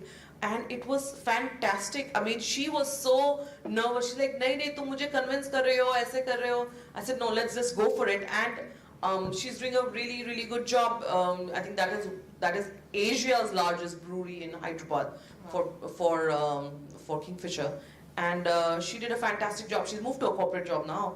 But even for NPD, so I don't know how many of you would know, but Kiran Majumdar Shaw's father was the master brewer at Dr. Malia's initial brewery, and some of this skill set is so rare and people haven't really gone for it. The current person who is the master brewer is actually 76, a gentleman called Mr. Alok Bashu, and he continues, because they've not been able to really get someone as good as him. So there are a lot of people getting trained under him, and in fact there was one time he said, sorry, he's a bong, so he said, it will not work for me. I said, sir, kya ye jitna log hai nahi kaam karega, so get me better. So we said, okay sir, let's get some girls from Jadavpur, and he says, yeah, let's do. And 3 of them did a fantastic job. In fact, they were the main women who did the wit beer. They launched a wit beer 3 years back. Kingfisher launched a wit beer called the wit beer. It's a wheat beer. And great. And I think that is where I feel that you need to, and the girls were, the parents, that I was telling you in one of my conversations, that parents were like, nahi, isme join nahi karegi. And we were like, no, this is a campus placement. And then I had to convince them, take pictures, tell them how comfortable the staff is and everything. But that's another field where I feel, you know, once you start, you know, getting them involved at that stage, then only then you will see, you know, leaders. I think Diageo does a fantastic job in that, in their leadership, women leadership, and not necessarily means that you have to, you know, you have to be a drinker. I mean, and I've had conversations with parents of even boys where they feel, young boys, where they feel that nahi alco-bev mein nahi join karna chahte. So yeah, there's been an evolvement definitely since then. So this all brings us to one important question, and that is, I want to join the beverage industry as a student. Is my degree enough? What do I do? What do I study more? How can I stand apart? Or is it just about tasting? We'll start with you, Pratna, and perhaps everybody. What is it that a student needs to do if he or she is passionate to join? Is the careers only become a sommelier, become a mixologist? You know, beverage industry is divided into three parts: production, distribution, and sales. Where can I join? What should I do? This is what we keep hearing. Where, what? I'm confused. Will my degree help me become the best sommelier or the bartender? Please, the stage is all yours. Yeah, so while you do your studies, your internships are very, very critical, where you're doing your internship. And like she said, that, you know, you need to know production, you need to know service, so you should plan it out in a way wherein during your studies, you are in the evening, you know, going and serving at a bar, where if they don't allow you to mix cocktails, and at least start pouring the beers. Do something, see what people order, how do they order, what do they want. So these are the things which you should do while you're a student. You can always do that after your hours of, then after that, you know, all these companies like Pernod Ricard, Diageo, they have these graduate trainee programs.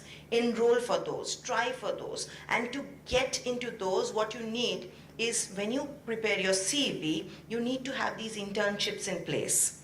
Okay, if you would have done your WSET well in advance, do that, if that can happen. Okay, so all these things will help you to get through with the graduate trainee programs, because there'll be many other people who will be applying for those. But why do you get it and why the others don't is because of these differentiations that you do in your work life after your studies. You should do that.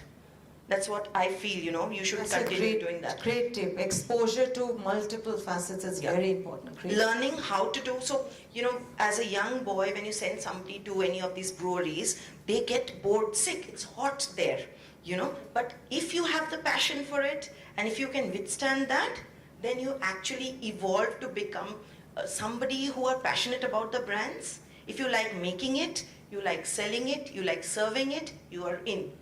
Otherwise, you're not made for that. And you cannot look at your watch. You have to work and work and work, and there would be a time when one of these companies would definitely come and select you. Most of our people who are working in various functions in our companies are from F&B background. So just to pick on to what Pratna said, I think internship is very critical. But taking up what Kriti said, I mean, you know, the jobs are about production, about sommeliers, bartenders. I think, no, there's a lot more than that, right? There's a lot more than that. You look at, we talked about Shakti Basu, right? She's made a career out of creating a bartending school, right? She was the first woman to do that. She's written books on cocktails. She was the first one to do that. Yangdup Lamba has done that. And there's so many examples of people who have gone out. So there's not just about being a sommelier, not just about, you know, working for an alcobev company. You could run a small little cafe of your own. You could run a small, you know, startup of your own. You could launch, you know, a new product, the new types of beverages that are coming out. I think that's an opportunity. You could get involved in recruitment associated with the alcoholic beverages industry. You can get involved in training. There's a lot of training, specialized training that's required for the industry. You can get involved in supply of raw materials to the industry, right? Ankur Jain, who's the owner of Bira, right? He started his career as a supplier of raw materials to the alcoholic beverage or to the beer industry specifically, right? So he got associated to an allied industry and then from there evolved. So I think the opportunity is as much as you make of it, right? There is no restriction, right? As the industry evolves, don't just say it is sommelier or bartender or distribution or production or brewer. There's just so much, and I've just picked a few examples. So the world is open, keep your eyes open, and as Pratna said, go out, do a lot more, and learn. And never be ashamed to do any job. For example, when I launched Stella and others, I had this German brewer working with me. So in Germany, if you are actually learning to be a brewer, the first 3 years, the only job you do is clean the brewery floor. So you have to be prepared for that. And I think I can list down 20 jobs in Alcobev industry. One of the very interesting one which he picked up was, two of them in fact, a huge vacuum in terms of L&D experts, right? Huge. You really have to look for people. The other thing was really interesting with, and I am struggling currently, I've struggled in my past, commodity purchase. You know, one guy who understands what ingredients to buy, where you get your hops from, where you get your barley from, where you get your coal from. You know, it is such a huge, I wish I can just like tell you how many jobs get created on a daily basis in this industry. It's just phenomenal. One of the key things which I struggle honestly in hiring is they can have the greatest credentials, they can have the best schools that they came out from. The only thing is employability kitni hai, how many of them are really skilled, and that comes to your ability to learn, articulate, very important communication skills, how are you communicating, and your ability to absorb and learn. Just allow yourself to get out of a 3-minute TikTok video kind of a learning session and really get into the deep. Understand and learn about it, read about them. It's going to be great. Like, Dr. Pan just mentioned about the history, and as a country we have so much history. I just surprisingly we didn't mention. There's a the Desi Tharra has this moonshine. Illegal. Yeah.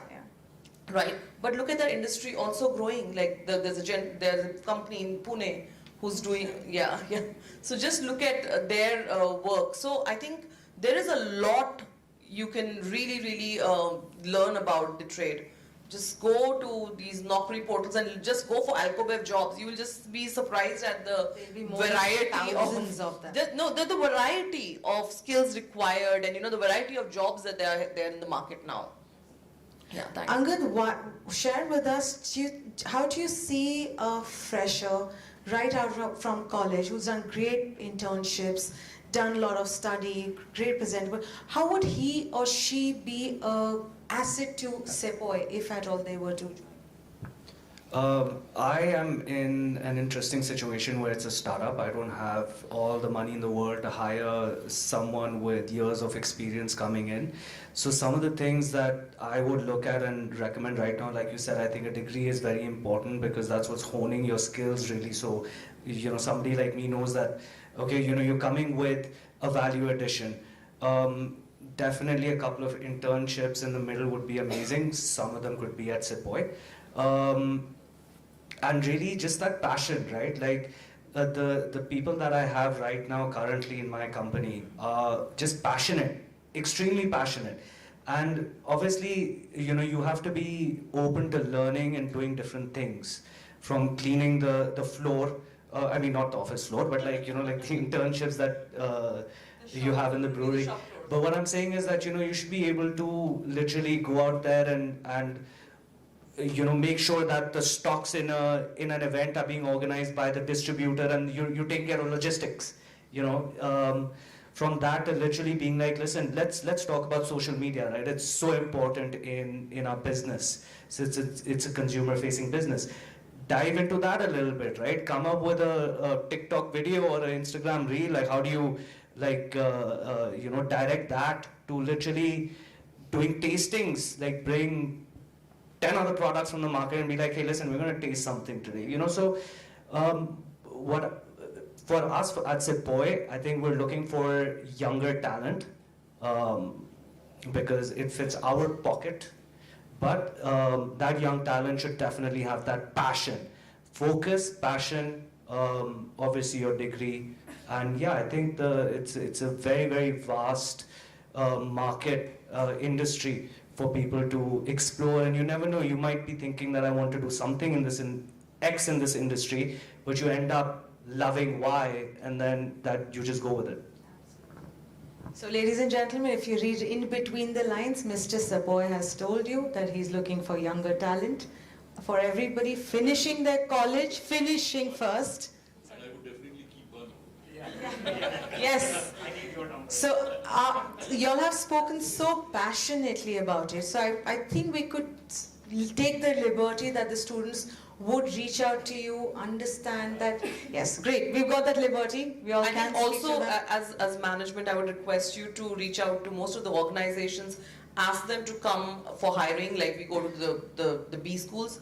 I personally feel, and I've tried and tested this, for most of the Horeca sales, the hotel, restaurants and cafe sales, I've always found IHM guys to be the best fit, the hotel management guys to be the best fit.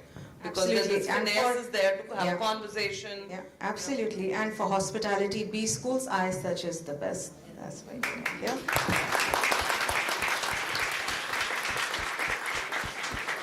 We're going to have few questions from the audience, if at all we have. Yes, please. Please address your question and then we'll ask.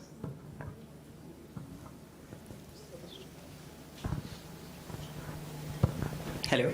Hi, I'm Harsh. So my major question is about the GI tag. Well, in Northeast Assam, we have the wine Jozima rice wine, which recently got the GI tag. Also, the Feni, Goan Feni, which is made up of cashew, got the GI tag. So it is getting a lot of recognition in the country and around the country. So my question remains that will it find the acceptability? Like, for example, if you ask someone, what do you want to drink? They'll say a rum or a whiskey or a vodka, but they might not say a Feni. So how will they get the acceptability that they need in order to get into the market as the mass production brand? I can just straight away answer that, right? Look at tequila, right? What's tequila? Right? It's a local country thara from a third world country called Mexico, right? Isn't that a fact? Right? Absolutely. Right. So if tequila can reach the levels where it has and become such a cool, sexy drink around the world, there's no reason that why we can't do it with Feni. It's about our imagination, how we take it to the world, and placement, and then how do you market it? Look at what the tequila guys did. Lick, shoot, and suck, right? Just simple, right? So you created an interesting ritual to promote a local thara. And I think that's, any entrepreneur who does something interesting like that can take Feni to the world. That has been my dream all across it.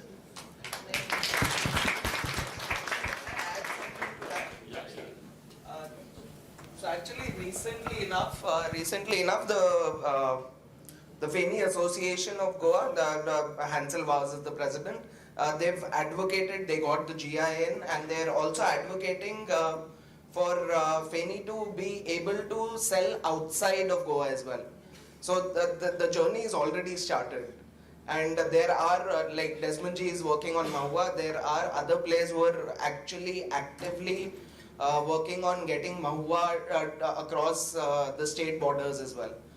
So a lot is being done. A lot, like they say, a lot is brewed. Yes. Any other questions? Yes, please.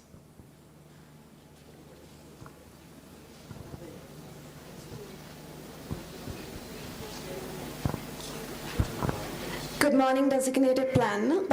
My name is Sachin Kaur and I am a first year student. I am very interested in the alcobev industry and see myself working there in the next few years. Another aspect that I'm also very interested in is traveling. So is there a way that I can club both of these and have my career and enjoy the life fully? Life of a traveling summit. Again, I was very fortunate. I worked for Diageo, right? I spent a lot of time in Scotland, right? Every single malt distillery. I worked for a short time with Moët Hennessy. I spent a lot of time in Cognac region. I spent a lot of time in Champagne region in Epernay. I've been in the brewing business, right? There's not one brewery in Belgium that I haven't been to, right? So, I mean, traveling is an integral part. Working, you'd work in different parts of India. You'd be going to different bars and restaurants, meeting different. So, meeting people, going out. I think that is the critical thing about this industry. So surely, travel and alcohol definitely work together.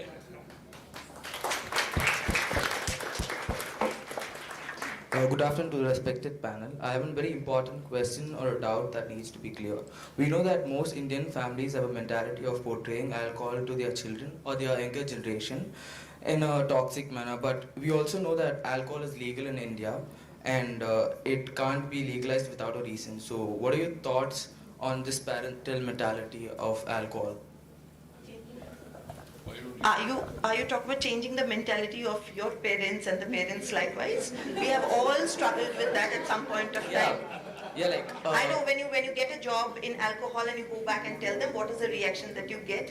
Or when you're sipping onto your first drink with your friends, when you come back home, what kind of looks that you get? I can understand that. We are all working on that. We are all trying to work on that for the past 20, 30 years of each of our lives. So we will still continue doing that.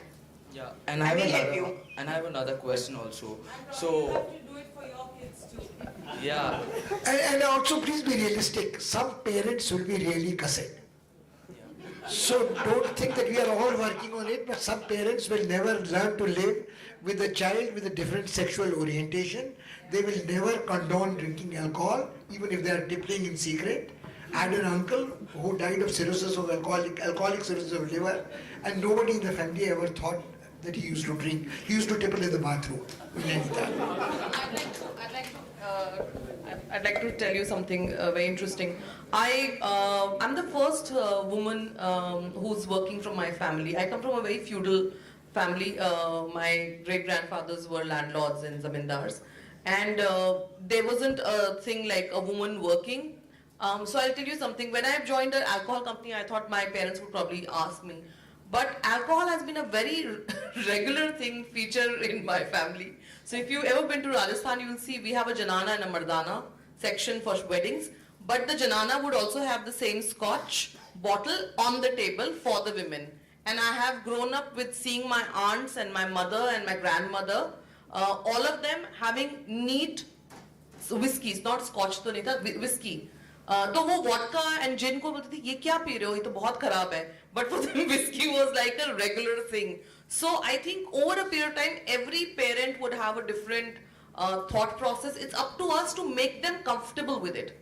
Yeah, obviously no parent wants you to come home drunk or be called that pick up your son or daughter, but drink responsibly, drink to enjoy, not to just get drunk. And at this age, I know sometimes we just do that, just drink to get drunk. Don't do that, because that's when they get into that parenting mode of curbing or giving restrictions. So I think over a period of time, just be comfortable with it. Yeah. So I have another question to be cleared. So we know that in South India there's a palm wine which is other known as called as color. So it has many health benefits in it, and it's very easier to get, and it's cheaper in price. Why is Palm wine? Yeah, palm wine. And why is it banned in India? And it has many health benefits. It has many vitamins and things in it. That must be a very local state subject. Some goddamn babu would have figured out some problem over there. The problem in India is the babudam. So that's you have to live with it. And which is interesting. You may actually leave with your college whatever he's saying, because the government is really changing these days. We'll just take one or two last questions. Yes, Yuvraj. So I want to ask, I want to direct this question to Sepoy and Sir. So recently, in the recent years, the market of gin has increased over, in India, it has shown a very good growth in the industry. And you were Sepoy & Co was founded in 2018, I think. 18, yes. Yeah. So 2018, we are always from what I know and what I've experienced, we are a whiskey drinking and a vodka drinking nation that wasn't that much into gin earlier. And your products are tonic water, ginger ale, you have flavors of tonic water.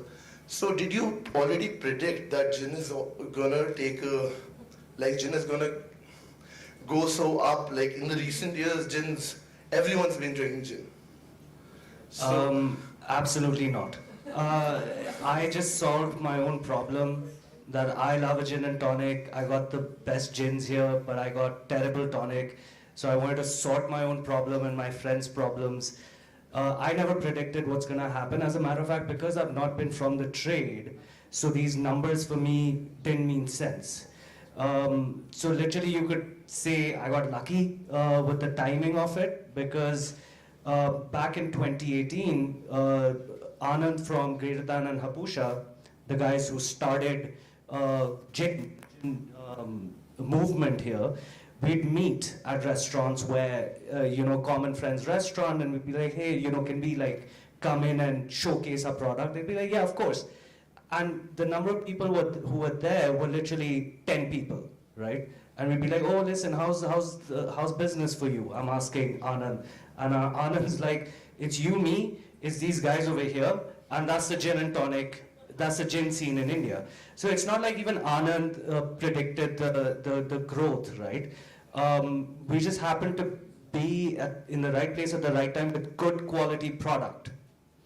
So the product is good. That's what I'm proud of. My product, I wanted to make it because if I'm dining at, it should be equal to or better than what's available internationally.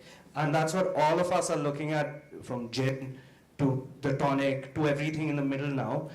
So yeah, to answer your question, I didn't foresee it happen.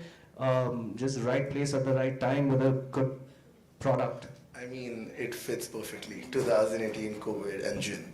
In UP, Uttar Pradesh, which is 22 crore population, country liquor, Desi Tharra, outsells all this IMFL and beer by 5:1.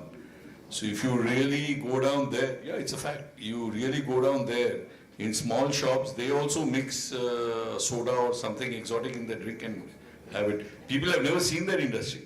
It's selling 1.7 to 1.8 million cases a month in one state, which is more than what Haryana does in the entire year. I'll tell you a story about gin. So why did gin come into, why was this product there in the first place? Back in Scotland, when they were aging their whiskies, they did not have money to actually pay their staff. So they needed a quick fix to this money coming back. Okay, so their gin was made. Gin would be made, no aging, nothing, it would be sold. So that's how gin came into focus. And when Remy Cointreau bought this distillery called Bruichladdich, they didn't even know that the gin called Botanist ever existed. When they bought the company, the gin came. And when they saw that there was a good amount of gin lying, so they wanted to finish it off at the duty free. They didn't want to give it to any country because you have to continue it. They wanted to finish it off. But then when gin just took off from there, that's how that gin still remains in their portfolio. So this is how gin was actually brought about. And in the West, it was actually, we could see the numbers rising. And after that, it came to India. We have always followed what is happening, the trends that has been in vogue. So this is how gin came into focus. And these guys, Anand, I worked with Anand in Remy. He was working for us, but he always had that entrepreneurial mind. He wanted to get into that. So when he was speaking about making gin in India, we couldn't figure out what he was trying to do. But now today he's a success. And he was supported by companies like Sepoy and, and the gin revolution came. However, the tonic was first made in Calcutta. So we want a GI on that. I think the credit must be given. Angad, you might not know about it while you were at the inception stage that, is tonic going to be that big? But like for yourself, for Sepoy, for Greater Than, Hapusa, Stranger and Sons, for Rakshay to get Pistola, you all created a great Indian product and created a demand. We didn't know that, tequila outside tequila region from India could be this good. Gin, Hapusa is my favorite, could be this fantastic. Or Sepoy, did I really need an expensive, all-natural mixer?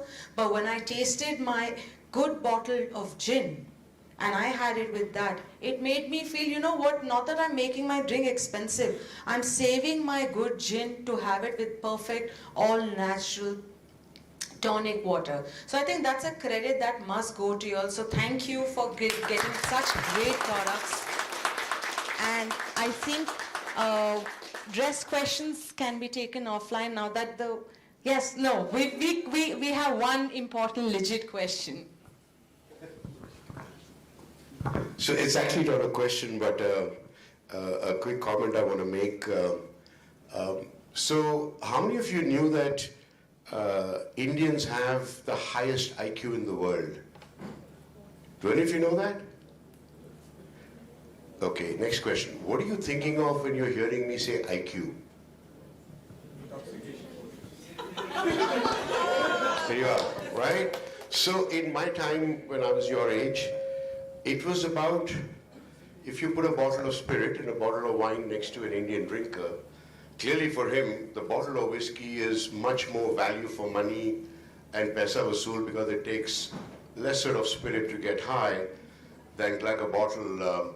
And so that story I told you about us glugging Chablis and Chateau Neuf de Pape was more about trying to figure out that, you know, if we drink it like this, we'll have a higher intoxication quotient. And so, you know, just make sure that you keep your IQ levels as low as you can through your career when you think about this. And I also want to say that I was a new convert to gin about four years ago, thanks to my sons in Amsterdam, where I couldn't get regular black label, which I wanted at a bar. But they insisted that I try a botanical elderflower infused gin, and then which tonic to drink. It wasn't yours then, that was in Amsterdam. But that kind of converted me into a gin drinker from a hardcore whiskey drinker otherwise. And like she said today, even for me, I'll enjoy a gin much better with Sepoy tonic water. Not so much, I mean, taste, flavors and all that, kind of it's very nuanced, but just it's lower calorie. Somebody like me who enjoys a drink, but you know, you're conscious about not, otherwise you would mix tonic and soda, cum tonic, but with Sepoy you can probably have it fully with tonic and not have to dilute it further with soda as well. Okay, all right, thank you.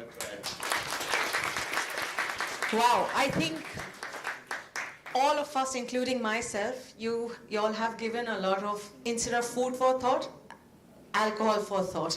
There's a lot that we have got, for me at least, there's a lot that I will go back home, think about it, especially about the mouthwash, not forgetting that at all. And the nightcap. Nightcap's okay, but mouthwash was new for me. Absolutely. So I really want to thank each one of you because the conversation was a tippling conversation. I think it was a tippling conversation. Hopefully I should walk back straight and not tipple on my way back. May I request Smita ma'am and Prahlad to come on stage and help me credit the panelists with us, please.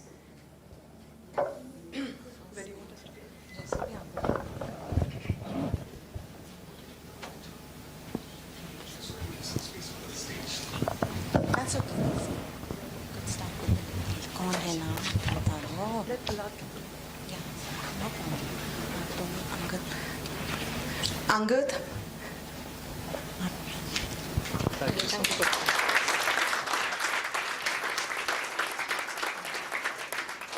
Mr. Raja Mukherjee. You stand here.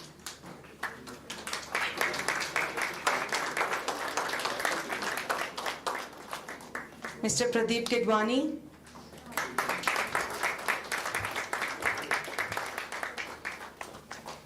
Ms. Shweta Pundir. Ms. Pratma Pal Chaudhary. Bigger round of applause, guys.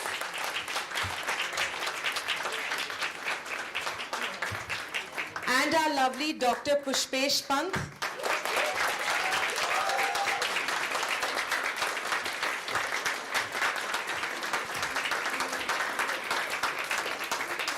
Could we have all of us, Mr. Puri, yourself too, for a group photograph, please? Please come once more to the stage. One for the road. In our friend circle, it's called last class.